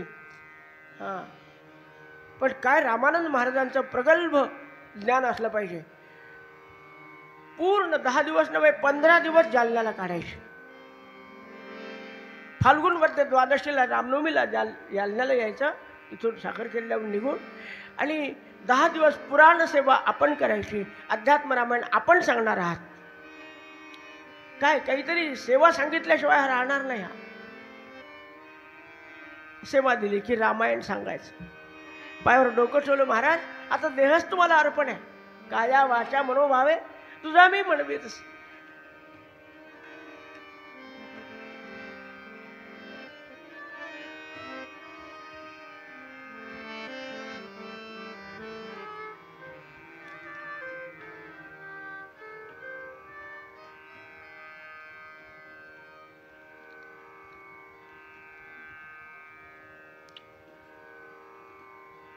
रामानंद महाराज पुढच्या प्रवासाला गेले.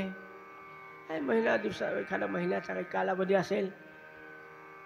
आणि बरोबर रामानंद महाराजाच्या आज्ञेप्रमाणे द्वादशीला साखरखेड्याहून आमचे प्रल्हाद महाराज, गंगामाय, जिजीमाय, नानी, दादी, काही देशपांड्यांच्या घरातले लोक, मला आत्तापर्यंत आठवतं 40 वर्षापूर्वीपर्यंत आमचे या देशपांड्यांच्या घरातले आमचे बाळाभाऊ काका, दाजी काका, राधा काकी, त्यांच्या मंडळी, असे 5-6 देशपांड्याचे घरचे लोक, आमच्या उमा काकी आणि महाराजांच्या घराचे 10 लोक 2 बैलगाड्या जालन्याला यायचे. मार्गच नव्हता त्या बैलगाडीशिवाय.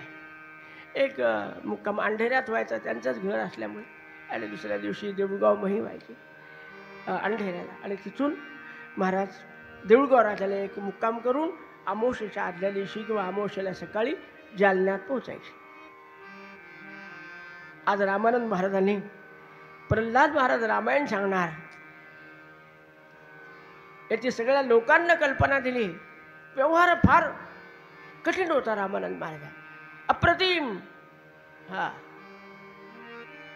यावेळेला श्रोत्यांच्या संख्येमध्ये चौपट वाढ झाली होती. कारण रामायण कोण सांगणार?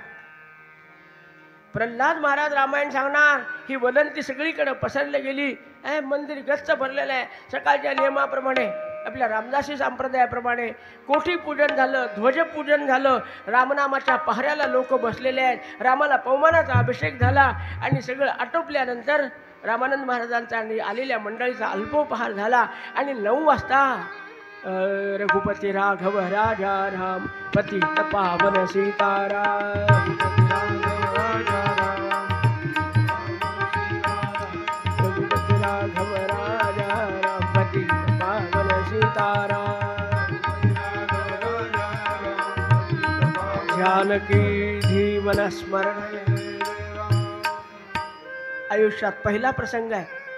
आपले मोक्षगुरू रामानंद महाराज असे खाली बसलेले आहेत आणि प्रल्हाद महाराज त्यांना वंदन करून व्यासपीठावर बसतात. काय रामाला नमस्कार केला हो मन लावून. रामा, तुझी सत्य नाही, तुझे गुण आहे. रामाला ब्रह्मचैतन्यांना नमस्कार, रामानंद महाराजांना नमस्कार केला, सर्व श्रोत्यांना नमस्कार केला. तुम्ही श्रोते जगदीश मूर्ती. आणि प्रल्हाद अत्यंत विनम्र भावाने व्यासपीठावर बसलेले आहेत. पुन्हा एकदा नमस्कार राजाधिराज महारुद्र हनुमान की. आणि मग रामायणाला प्रारंभ झाला. मला आठवतं चांगलं प्रल्हाद महाराजाचं रामायण. इतक्या तल्लीनतेने सांगायचे, लाऊडस्पीकर नाही, पण मंदिराच्या बाहेर नव्हे, स्वयंपाकघरात काम करणाऱ्या महिलांना सुस्पष्ट आवाजामध्ये रामायणातला प्रत्येक शब्द ऐकू जाईल इतक्या तळमळीनं ते रामायण सांगायचं. सांगता सांगता किती वेळेला भाव विभोर होऊन जायचे.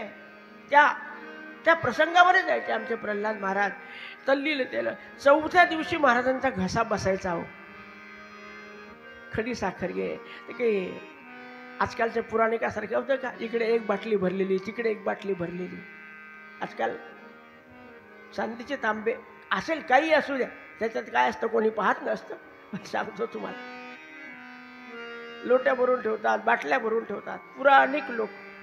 आमचे प्रल्हाद महाराज रामाचा नैवेद्य होईपर्यंत पाणी पित नव्हते. विचारा विनायक राव. बाकीच्यांचे नाश्ते. प्रल्हाद महाराज नाश्ता नावाची गोष्टच नाही.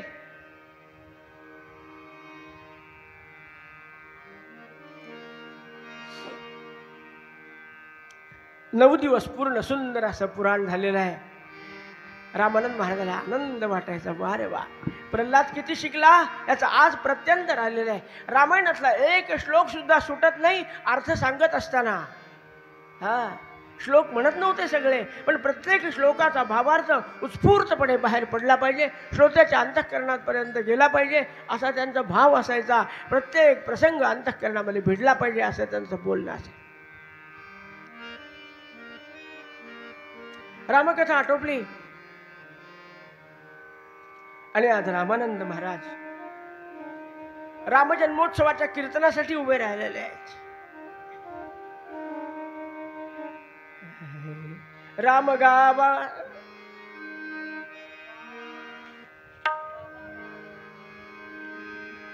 चार दिन पडते. राम गावा राम ध्यावा, राम गावा राम ध्यावा, राम गावा राम राम जीवीचा विसावा. राम जीविता विसावा राम जावा राम धावा राम धावा राम धावा राम धावा राम धावा राजाधिराज रामचंद्र महाराज की मधुमासे सीते पक्षे नवम्यां कर्कटे शुभे पुनर्वस्वक्ष सहिते उच्चस्थे ग्रह पंचके मेषं पूषणि संप्राप्ते पुष्पवृष्टि समाकुले आविरासी जगन्नाथः परमात्मा सनातनः राजाधिराज रामचंद्र महाराज की श्री राम श्री राम श्री राम श्री राम श्री राम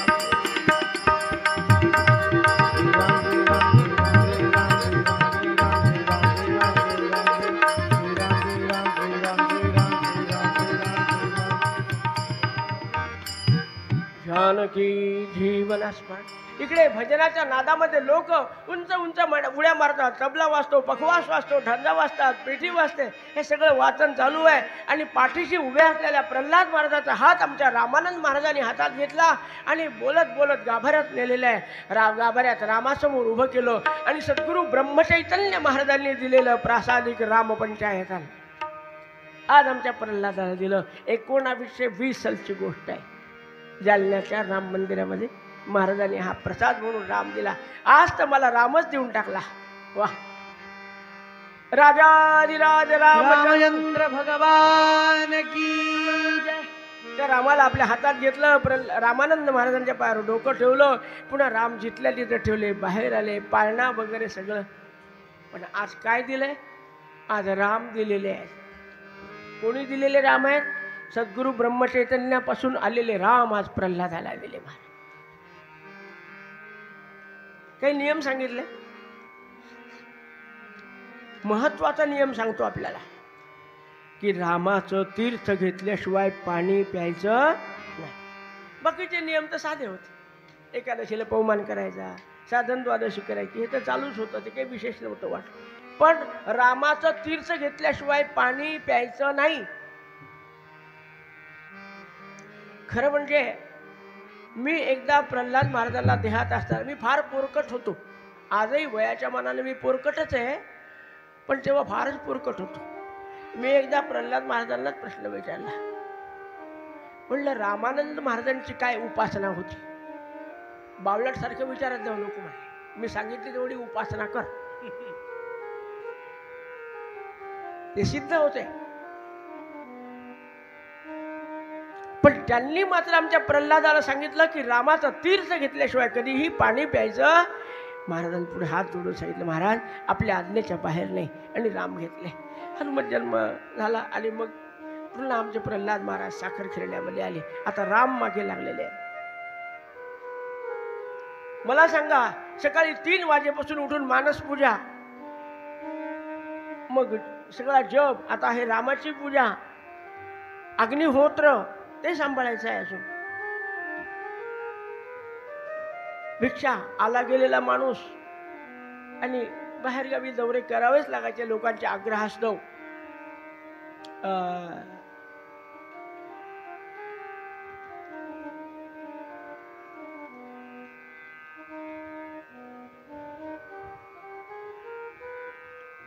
इकडे राम मंदिरामध्ये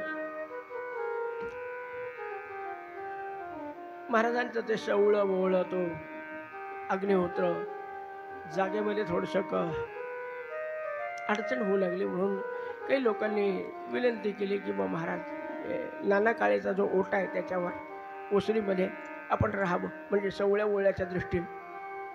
ठीक आहे, एकच घर होतं, त्यामुळे महाराज तिथे काही दिवस राहिले. राम मंदिराला लागून हा ओटा आहे, तिथेच घर आहे.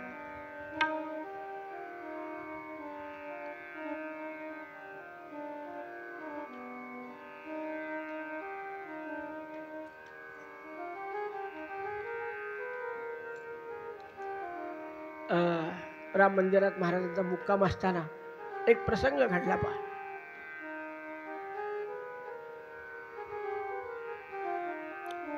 1 वर्ष मुक्काम होताच राम मंदिरामध्ये. त्या कालावधीमध्ये फाल्गुन महिन्यामध्ये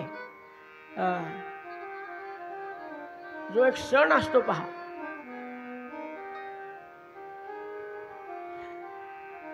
आपल्या आवडीचा विषय आहे.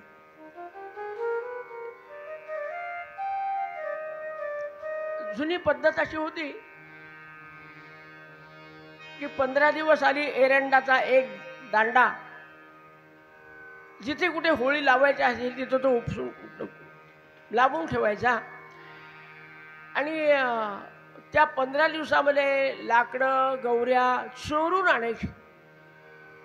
आणि कोणाची होळी मोठी होते या बाबतीमध्ये होड लागायची, पैज लागायची. महाराज गावातले सगळे पोरं सोरं तरुण रात्र झाली की चोऱ्या करायच्या मागे लागायच्या. चोऱ्या म्हणजे बाकी वस्तू नव्हते, लाकडं गौऱ्या एवढं उचलून आणायचं.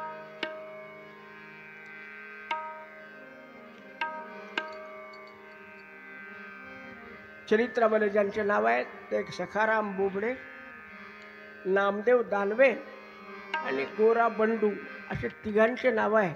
बरोबर आहे विनायक? निर्विकार चेहऱ्याने पाहू नका. हो म्हणा.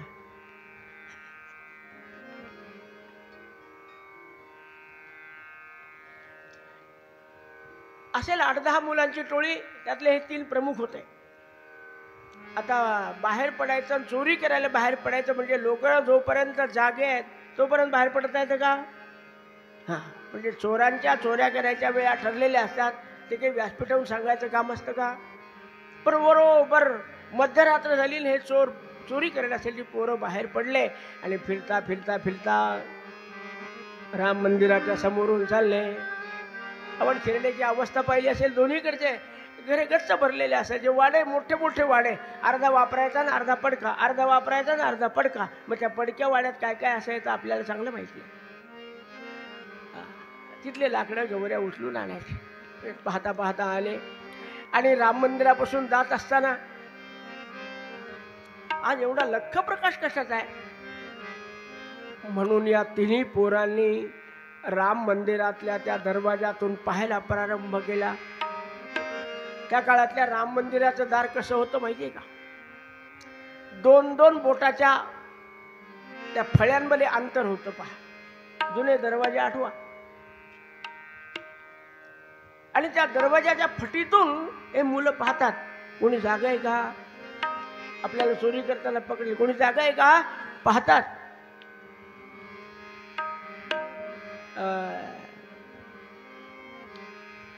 जेव्हा पाहिलं तेव्हा काय दिसलं? महाराजांच्या मागे एवढं तेजोवलय निर्माण झालेलं आहे. सूर्य उगवायच्या आधी जसा लालिमा आकाशामध्ये पसरलेला असतो, भव्य दिव्य असं तेज महाराजांच्या मागे आहे. आणि अशा त्या प्रल्हाद महाराजांनी मांडी घालून बसलेले आहेत. पण त्यांना एका फार मोठ्या सापाने विळखा घातला आणि मस्तकावर त्यांचा फणा धरलेला आहे. शिवरात्रीच्या दिनी अकल्पित, शिवरात्रीच्या दिनी अकल्पित दृश्य असे दिसले कयाना शिवशंकर भासले. कयाना शिवशंकर भासले, कयाना शिवशंकर भासले.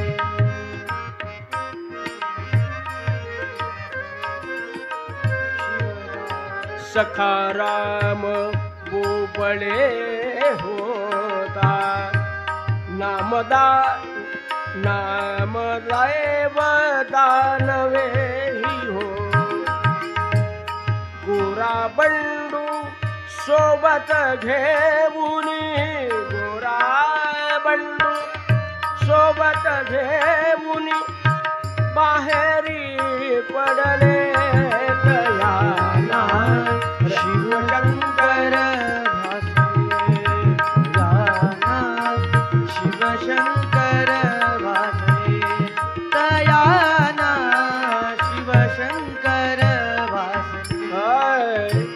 राम मंदिर मार्गावरून फिरत असता चोरीला होळी सण तो आला म्हणून, होळी सण तो आला म्हणून धांडोळू लागले कयाना शिवशंकर भासना.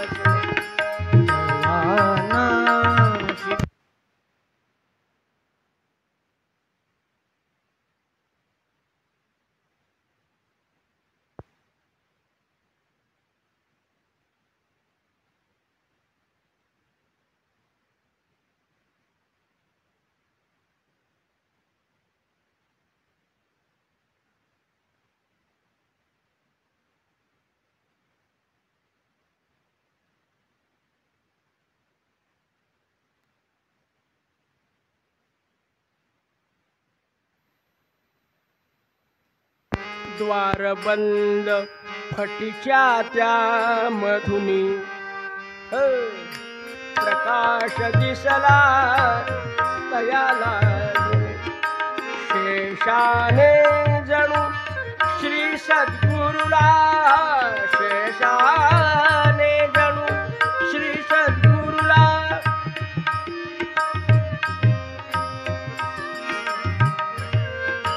सर्वांगे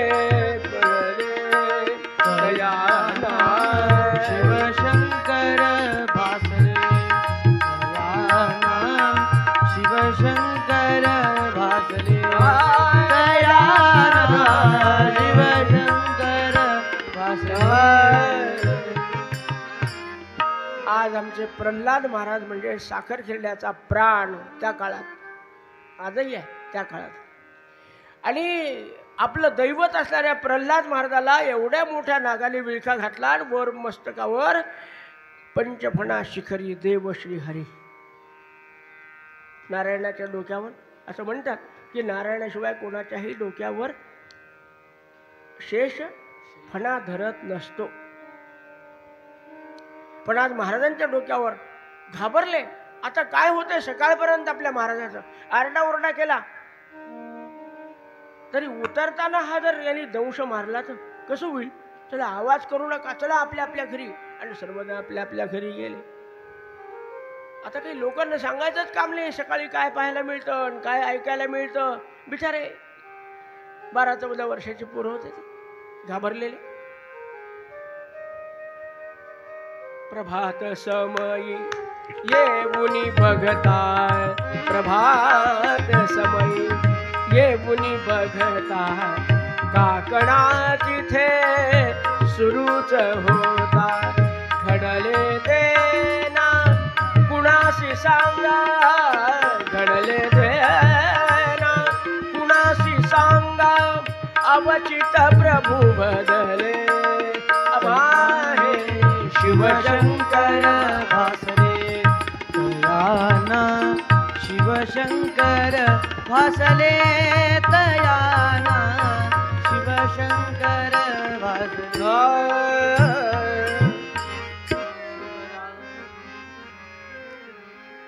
काकडाच्या वेळेला जाऊन पाहू मंदिरात काय घडलं काय नाही. त्यांच्या मनात वेगळीच भीती. एवढा मोठा साप आता काय सहज सोडतो का कोणाला. पण येऊन पाहतात तर काकड आरती परमात्मा या रघुपत. सुंदर काकडा चालू आहे. रोजचे येणारे लोक आलेले आहेत. काकडा सुंदर म्हणणं चालू आहे. हे तिघही आले आणि प्रल्हाद महाराज हातात काकडा घेऊन रामाजवळ. अरे एवढ्या मोठ्या सापानं अंगाला विळखा घातला आणि आपले महाराज काकडा उभारताना. बरं झालं बाबा काय झालं ते. प्रसाद घेण्यासाठी पोरच होते पुढे पुढे करायला. हे मागे थांबा, तुम्ही मागे थांबा, यांना घेऊ द्या. सगळ्यांच्या हातावर प्रसाद दिला, सगळ्यांना काढून दिलं आणि या 3-4 पोरांना मागे थांबून घेतलं. आमच्या प्रल्हाद महाराजांनी सांगितले, हे बघा घडले ते ना कुणाशी सांगा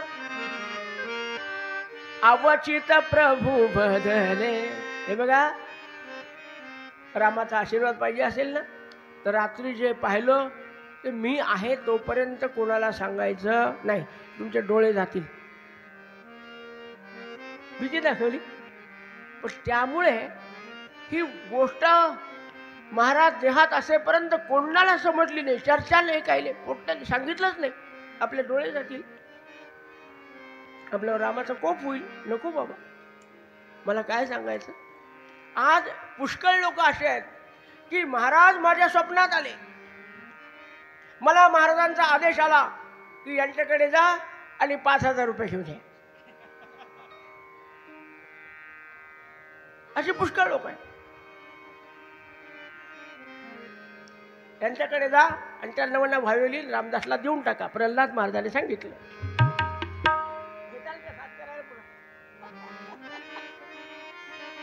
अरे आमच्या प्रल्हाद महाराजाला एवढा प्रज्वलंत अनुभव आला, पण प्रल्हाद महाराज कोणाला म्हणले नाही. अहो पुढे प्रसंग येणार आहे. एक महाराजांचं चरित्र लिहिण्याच्या इच्छेने एक गृहस्थ आमच्या प्रल्हाद महाराजाकडे आहे. आता सगळं सांगणं होईल की नाही सांगता येत नाही. जसं जमेल तसं आता राहिलेल्या दिवसात आपण कथा पूर्ण करू, बरं का. तर ते गृहस्थ महाराजाला प्रश्न विचारतात, महाराज लोक म्हणतात की तुम्हाला रामदर्शन झालं, खरंच रामदर्शन झालं का? विचारणारा वकील आहे. बर, वकिलाची सुद्धा बोलती बंद करण्याची ताकद आमच्या महाराजात होती. म्हणाले, वकील साहेब, माझ्या सद्गुरुनाथांनी रामानंद महाराजांनी मला मानस पूजा करायला सांगितली. मी त्यांची मानस पूजा करतो. त्याच्यात ते मला कधी कधी त्यांना वाटलं त्या दिवशी येतात, दर्शन देतात, आणि मी सद्गुरूला राम समजतो. मग आता रामाने दर्शन दिलं का सद्गुरूने दिलं का न दिलं, तुम्ही वकील आहात, याचा चर्चा आपण करा.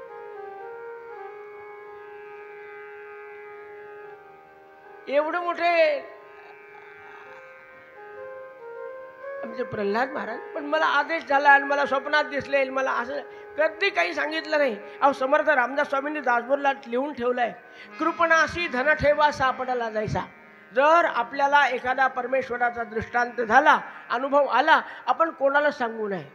कृपण मनुष्य आपल्या बायकोला सुद्धा सांगत नाही की मी काल पेन्शनवर झालो आणि मला 70 लाख मिळाले, सांगत नाही कृपण माणूस. का? ही म्हणाल चप्पल हार घ्या, बूट हार घ्या, स्लीपर हार घ्या, मला काही राहणार नाही शिल्लक. बायकोशी सुद्धा इमानदारीने बोलत नाही माणूस. मला अनुभव नाही या गोष्टीचा, इतके पैसेच पाहायला मिळत नाही मला. हा, ते कृपण मनुष्य जेवढा पैसा सांभाळतो, तर परमेश्वराचा अनुभव आला तेवढा गुप्त ठेवला पाहिजे. असं सांगत बसलं तर काय होईल.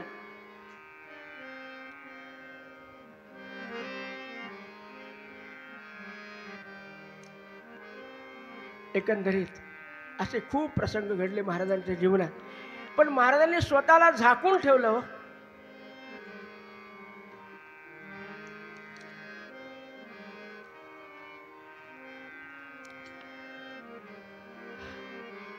दोन वर्षाच्या कालावधीमध्ये साखरखेड्यामध्ये प्रल्हाद महाराजाला काही अडचणीमुळे काही निमित्त बदलत गेलं, आणि त्यामुळे कधी यायचे, कधी तिथे, कधी नरसिंह गोविंद देशपांडेच्या घरात, कधी दस्तकीच्या घरात, आणि शेवटी बालनाथ मंदिरात महाराज आले.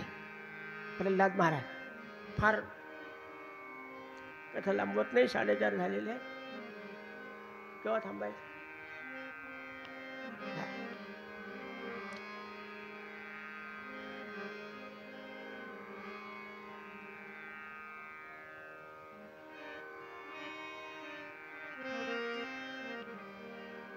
बालनाथ गोविंद मंदिरामध्ये प्रल्हाद महाराजांचं वास्तव्य सुरू झालं.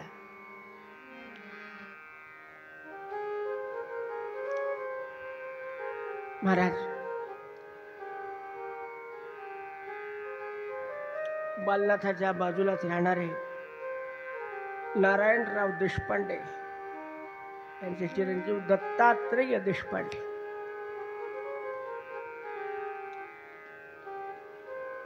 यांचा विवाह भोजला नावाच्या गावाला ठरला. वाशिमच्या जवळपास तो भोजला आहे.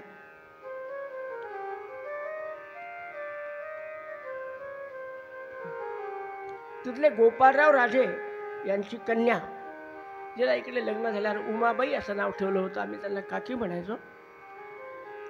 बऱ्याच वर्ष महाराजाबरोबर त्या सेवेला जालन्यात येत होत्या. लग्न ठरलं. आता सगळ्या देशपांडे परिवाराचा महाराजाशी घनिष्ठ संबंध, प्रेमसंबंध, श्रद्धेचा संबंध. आणि महाराजांना त्यांनी गळ घातली की महाराज लग्नाला तुम्हाला यावं लागेल, तुमची स्वतंत्र व्यवस्था करू, पण आपण या.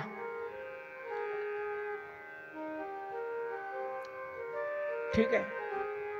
आपुलकी असली म्हणजे माणसाला नाही म्हणावं लागत नाही, जावंच लागतं. आणि महाराजांनी जायचं ठरवलं. आपला देवाचा डबा ज्याच्यामध्ये राम आहेत पेटीमध्ये घालून ती पेटी बैलगाडीला लावून सगळ्या बरातीबरोबर महाराजांची बैलगाडी लडकवासुदार मुक्काम करीत गेली. लग्न लावलं.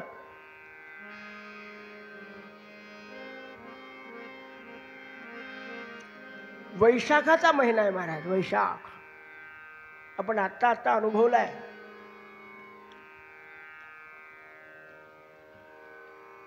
क्षणाक्षणाला पाणी पिण्याची आपल्याला किती गरज भासते. आणि त्यावेळेला लग्न त्या भोजला नावाच्या गावाला लागलं. आणि त्रयोदशीला महाराज तिथून निघाले. का? महाराजांच्या मध्ये घरी अग्निहोत्र असल्यामुळे इष्टी करावी लागते. प्रतिपदेला पौर्णिमेपर्यंत पोहोचायला पाहिजे आणि प्रतिपदेला इष्टी करायला पाहिजे. त्रयोदशीला निघाले म्हणजे 2 मुक्काम करून साखर खेड्यात पोहोचता येईल. असं करता करता रात्री प्रवास करायचा, उन्हाळा असल्यामुळे, आणि दिवसभर विश्रांती घेऊन असं ते महाराजांचं ठरलेलं. आज शेवटचा मुक्काम हलवलेला आहे. आणि येता येता सकाळी सकाळी महाराज साखर खेड्यावर येऊन उतरले. उतरल्याबरोबर जसे उतरले तसे घरात गेले. आणि बाकीचे गडी माणसं बैलगाडी सोडतात, पेटीतलं सामान काढतात. हे काढता काढता गडी घाबरत घाबरत आला.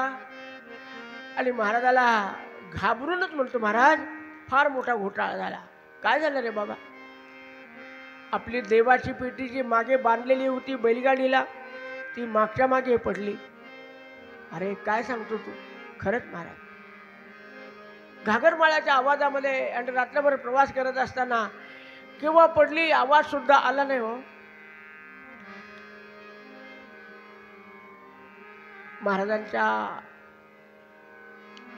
मनाला काय वेदना झाल्या असतील की पेटीसाठी नव्हतं ते सगळं. पेटीमध्ये असणारे राम, आमच्या रामानंद महाराजांची आज्ञा होती की पाणी सुद्धा तीर्थ घेतल्याशिवाय पाणी प्यायचं नाही.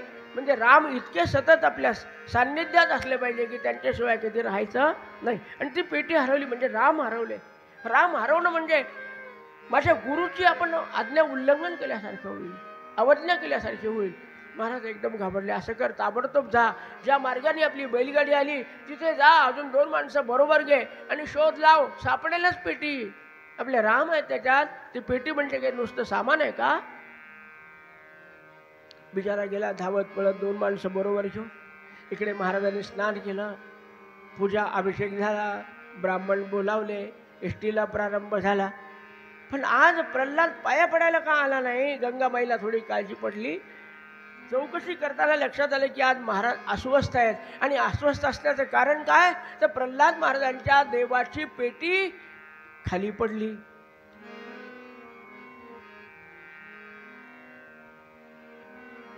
अस्वस्थ झालेले महाराज आज आईला नमस्कार करायचं सुद्धा त्यांना सुचलं नाही. इष्टी करायची म्हणून ब्राह्मण बोलाले, इष्टीला प्रारंभ केला. आई मात्र पूर्ण घाबरलेली आहे. आईच काय, सगळं घर घाबरलं. कारण जर रामाचं तीर्थ मिळालं नाही तर प्रल्हाद पाणी पिणार नाही. त्यांनी पाणी पिलं नाही तर घरातल्या बाकीच्या लोकांना जेवण खाऊन करता येईल का? पाणी पिता येईल का? केवढा प्रसंग आला. सगळे घरातले लोक अस्वस्थ झालेले आहेत. पण महाराजांनी ठरल्याप्रमाणे इष्टीचा कार्यक्रम केला. त्या ब्राह्मणांना जेवायला बसवलं. हात जोडून प्रार्थना केली की महाराज आपण प्रसाद घ्या. मी रामाला शोधून आणतो, मग तीर्थ घेतो आणि प्रसाद घेतो. आपण मात्र संकोच करू नका. आपण या म्हणजे माझी इष्टी यथार्थ होईल. पहा, एवढा मोठा प्रसंग आहे पण कर्माचा त्याग नाही केलेला. उपासनेला दृढ चालवावी ही अग्नीची उपासनाच आहे. दृढ चालवायची म्हणजे कशी चालवायची? प्राण जाई परिवचन न जाई. आणि बस महाराज दुपारी आईला आता भेटून नमस्कार करून सांगून चालले, आई रामाला घेऊन येतो मग पाणी पिईल. लक्षात आलं की सांगितलं किती बोलला तरी हा माझा ऐकणारा नाही आणि निघाली म्हणला. प्रल्हाद बरोबर 5 माणसं निघाली, बैलगाडी निघाली, दुसरी एक गाडी निघाली. हा म्हणता देऊळगाव माळी हे करत करत करत 2-4 गाड्या बरोबर करत करत करत करत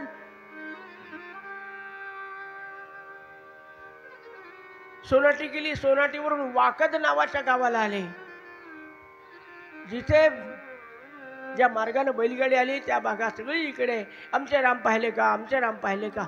महाराज हा 4 दिवसाचा कालावधी लोटलेला आहे. 4 दिवस गेलेले आहेत. उन्हाळ्याचे दिवस. महाराजांच्या घशात पाणी नाही. आचमनाचं जेवढं पाणी जाईल तेवढंच महाराजांच्या घशात पाणी आहे. काय आहे? देहाची अनासक्ती कशाला म्हणतात.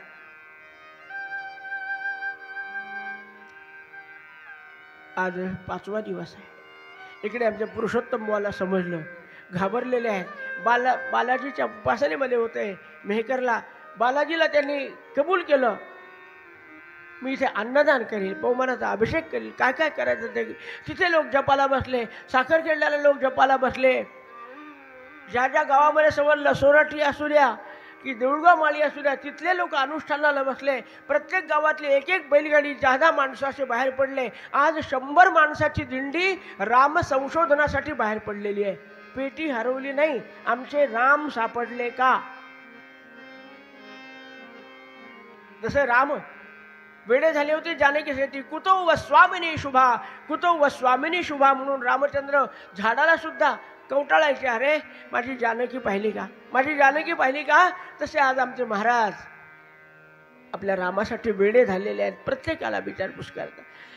वाकद नावाच्या गावात आले तेव्हा कोणीतरी सांगितलं की इथं तो तुळशीराम पारधी नावाचा ग्रहस्थ आहे आणि कोणीतरी सांगितलं त्याला काहीतरी घबाड सापडलेलं आहे. शेषराव देशपांडे तिथले राहणारे. महाराज म्हणले मी येतो. तुम्ही नाही महाराज आपण सांगा. नाही नाही मी येतो. आता हे 100 माणसाची दिंडी त्या तुळशीराम पारध्याच्या घरापुढे जमा झालेली. तो कशाला थांबल घरात. चोरी केलेला माणूस घरात थांबतो का. अपराधी माणूस कधी आपला चेहरा कोणाला दाखवतो का. तो आधीच पळून गेला होता. शेषराव देशपांडे आले. त्या बाईला विचारलं कुठे आहे तुळशीराम. ती म्हणली ते गावाला आहे. तो घरात असेल. पेटी सापडली का. आमच्या महाराजाचं सामान सापडलं का. ती म्हणलेली आम्हाला काही सापडलं नाही. नवऱ्यानं सांगितलं असं मार खायचं पण खरं बोलायचं नाही. हा ती काही कबूल व्हायला तयार नाही. शेषराव म्हणले तू बाहेर हो, आम्हाला घराची झडती घ्यायची. त्या काळात होतं तसं देशपांडेचं वजन. त्या काळात हा कुलकर्णी देशपांडे काही वेगळं आगळं वजन होतं महाराज त्या काळात. बाहेर म्हणलं बिचारी बाहेर येऊन उभं राहिली. हे लोक आत गेले. पण प्रल्हाद महाराजांची दृष्टी पेटीकडे नव्हतीच. राम आहेत का कुठे. बिलबिलच्या नजरेनं पाहता पाहता दिसलं की चुलीच्या बाजूला बांधलेली एक भिंत आहे, म्हणजे विटांचीच भिंत होती. त्याच्यावर राम होते. खूप धूळ साचलेली होती. महाराजांनी तसाच प्रवेश केला आणि रामाला उचलून घेतलं. महाराज आपल्या पोटाशी धरलं. वा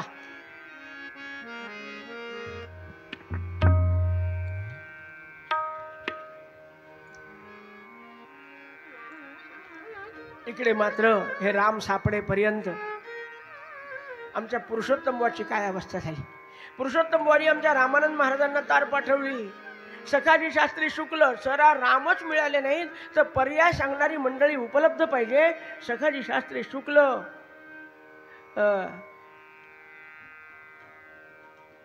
ही सगळी ज्येष्ठ श्रेष्ठ मंडळी रामानंद यांना बोलावून ठेवलं तिथे साखरखेरड्यामध्ये आणि काही लोकांनी अनुष्ठानं सुरू केली.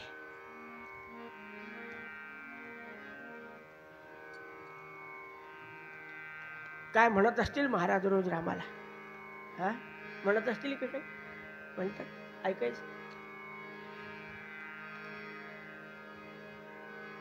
किती तुझी वाट पाहू पाहू रे रघुनाथा. किती तुझी वाट पाहू रे रघुनाथ.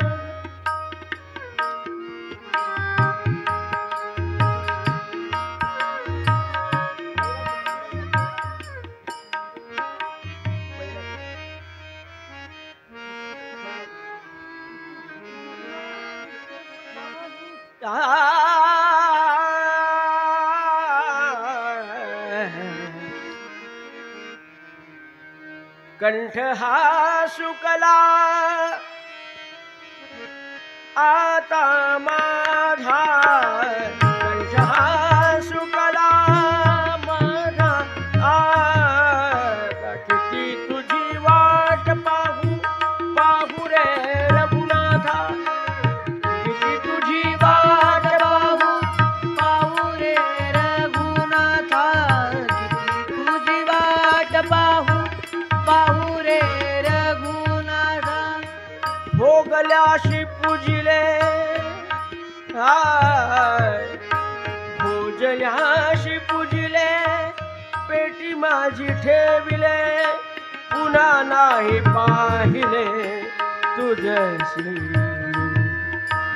आता करी क्षमा मजा करी बारे रघुराजा, तुझ बीन प्राण आज व्याकुळला, किती तुझी वाट पाहू पाहू रे रघुराया, किती तुझी वाट पाहू पाहू रघुराया.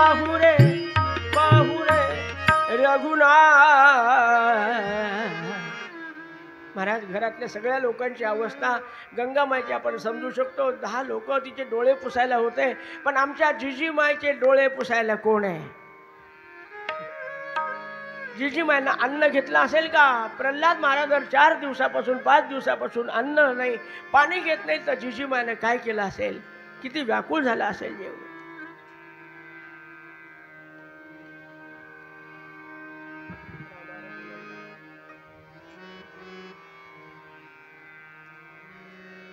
जिजीमाय अंतःकरणापासून रामाची प्रार्थना करतात. काय आहे? सासुरवास हा शब्द आताच्या सगळ्या युवती भाग्यवान आहेत. सासूचा वासच राहिला नाही, त्या सासुरवास कशाचा आला? लग्न झालं की गेला बंगलोरला, गेला पुण्याला, गेला दिल्लीला. सासू सासरा कशाचा आसरा, पुन्हा पुढे हात पसरा, काही भानगडच नाही. पहिला काळ फार अवघड होता. सासू काय म्हणेल, जावा काय म्हणतील, बसता येत नाही, रडता येत नाही, काम टाकता येत नाही, पोटामध्ये अन्नाचा कण नाही, काय होत असेल. पण रामानंद महाराजीला बावळाबाई म्हणायची अशी आमची जिजीमाय रामाची सारखी प्रार्थना करत. रामा, उपाशी येत रे माझे पती, रामा रघुनंदना, रामा रघुनंदना,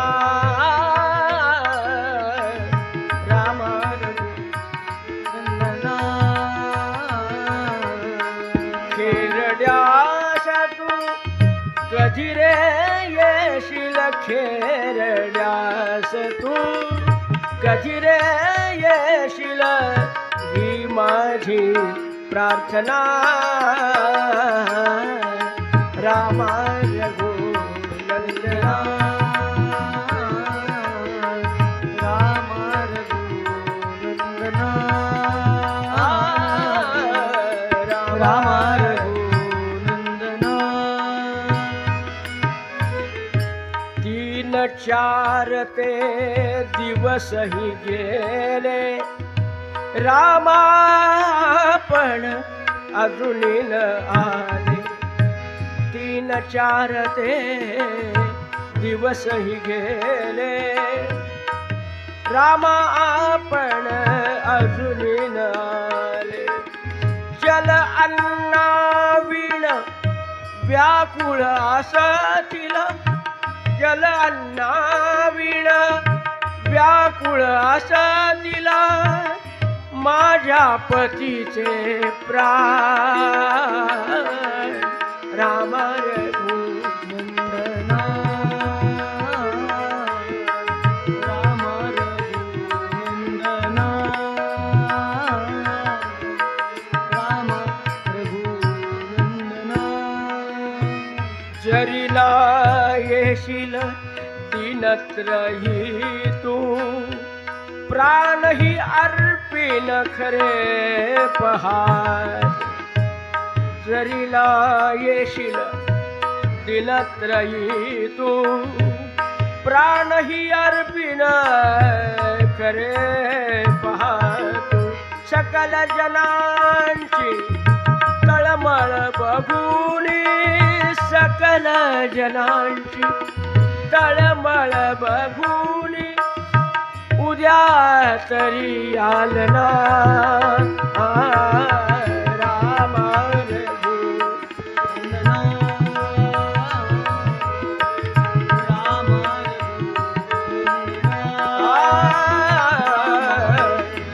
रामा रामा रामा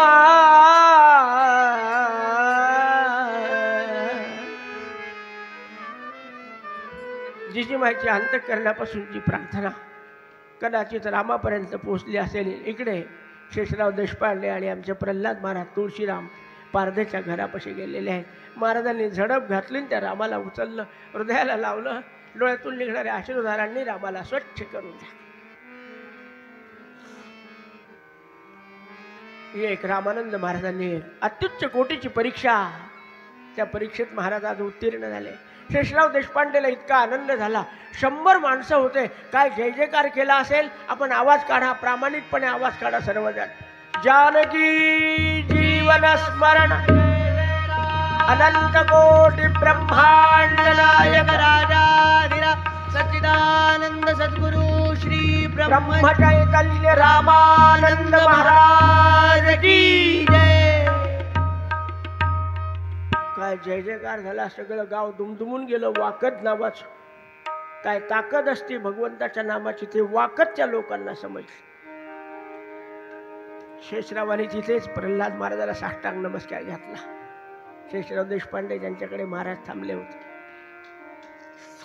महाराज आता राम सापडले, आता लवकर स्नान करा, लवकर तीर्थ घ्या. आज मस्त पंचभगवानाचं नैवेद्य करून बस आज इथे पारणे करून टाका. महाराज म्हणले शेषराव खरं म्हणजे 3 दिवसापासून बोलता येत नव्हतं. बरं पाठीवर लिहून दाखवत होते महाराज. अहो विचार करा, वैशाखासारख्या महिन्यामध्ये पाणी नाही, घशाला ओले कपड्याचे पट्टे बांधत होते लोक. काय उष्णता, पाण्याचा घोट नाही. विचार करा.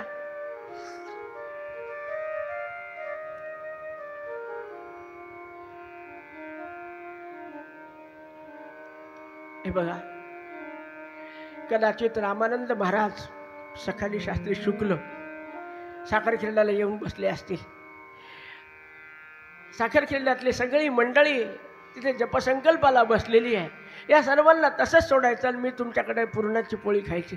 बरं वाटेल का? रावणाला संपवलं होतं, विभीषणाला राज्याभिषेक करायचा होता आणि विभीषण अनन्य भावाने रामाला प्रार्थना करत होता की महाराज ए ही राममया सार्धम, आपण या आणि त्या सिंहासनावर बसा. आणि आपली महापूजा करतो आणि मग मी सिंहासनावर बसतो. आपल्याला माहिती आहे ना, लंके विभीषण स्थापून आणि निगते झाले तेथून रामराय.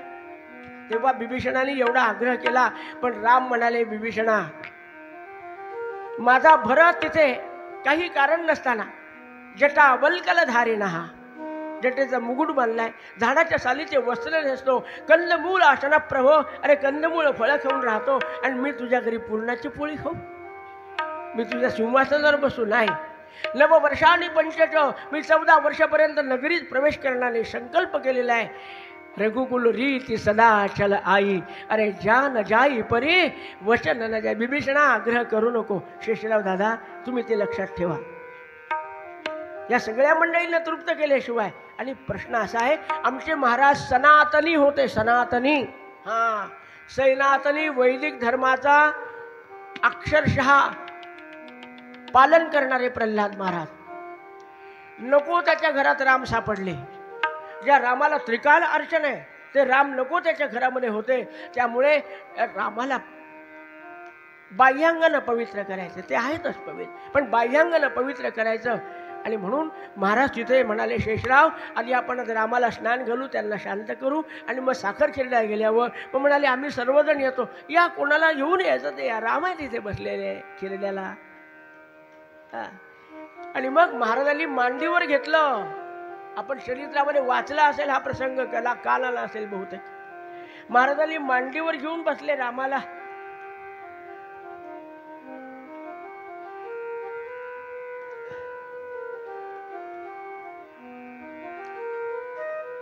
आणि शेषरावासारखे जे 2-4 महाराजांच्या जवळचे भक्त होते त्यांनी 108 वेळा महाराजांना स्नान घातलं.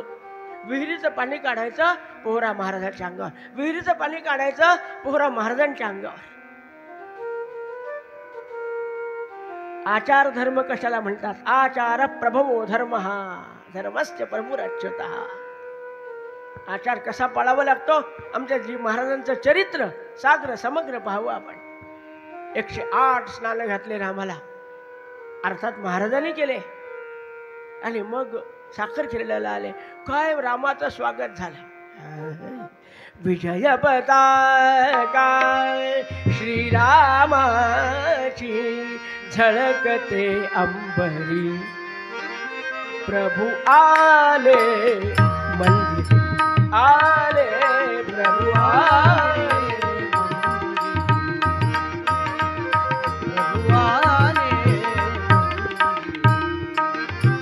राजाधिराज रामचंद्र महाराज की. आमच्या साखर खेड्यातले सगळं गाव रामाच्या स्वागतासाठी तयार आहे. अयोध्येवर 14 वर्षानंतर अरण्यातून आलेल्या रामचंद्रांचं जसं स्वागत झालं असेल, आमच्या प्रल्हाद महाराजांचं आणि त्यांच्याजवळ असलेल्या रामाचं स्वागत खिरडेकर मंडळीने केलं आहे. रामानंद महाराज दिसले, महाराजांनी साष्टांग नमस्कार. सकाळी शास्त्री दिसले, साष्टांग नमस्कार. सर्वांना सगळ्यांनी हृदयाला लावलं. वा प्रल्हादा, जिंकलास. मी नव्हे, ब्रह्मचैतन्याने घेतलेली परीक्षा आहे, त्यात तू उत्तीर्ण झाला. आणि मग काय महाराज, मूर्ती पंजर न्यास झाले. रामाची काय म्हणतात, ती चल प्रतिष्ठा, त्या प्रतिष्ठापना केली. रामाला पवमानाचा अभिषेक झाला. आणि मग रामानंद महाराजांनी तीर्थ प्रल्हादाला दिलं. आणि मग उपोषण सुटलं. तर काय उपोषण करणारे? आपल्याला कोणाविषयी काही म्हणायचं नाही. आपलं रामायण चालू आहे, आपलं महाराजांचं चरित्र चालू आहे. पण हे उपोषण सद्गुरूंनी तीर्थ दिल्यावर आमच्या प्रल्हादाने उपोषण सोडलं. सद्गुरुनाथ महाराज. आणि मग काय, वदन कमल घेता नाम घ्या श्री हरीचे, सहज हवन होते नाम घेता फुकाचे. सद्गुरु ब्रह्मचैतन्य रामानंद प्रल्हाद महाराज. सर्वांना आनंद झाला. आज शेकडो लोकांच्या पंक्ती आमच्या साखर खेड्यामध्ये प्रल्हाद महाराजांच्या त्या बालनाथ मंदिरासमोर उठायला लागलेल्या आहे. हा कशाचा आनंद आहे? राम सापडल्याचा आनंद आहे. राम सापडल्याविषयी मस्त पूर्णाचा स्वयंपाक झाला असेल. आपण त्या निमित्ताने चहा प्राशन करू. आहे ना कृष्णशास्त्री? राम सापडल्याबद्दल कृष्णशास्त्री सर्वांना चहा पान देणार आहेत. आपण अंतःकरणापासून चहा घेऊन बरोबर 19व्या मिनिटाला येऊन बसा. 20 मिनिटात आपल्याला कथेला प्रारंभ करायचा. कथा खूप राहिलेल्या आहेत बरं. माझी प्रामाणिक इच्छा आहे सगळ्या कथा सांगाव्यात आपल्याला. जे महाराजांची इच्छा असेल तसं होईल. पण आपण 20 मिनिटात येऊन बसा. राजाधिराज रामचंद्र महाराज.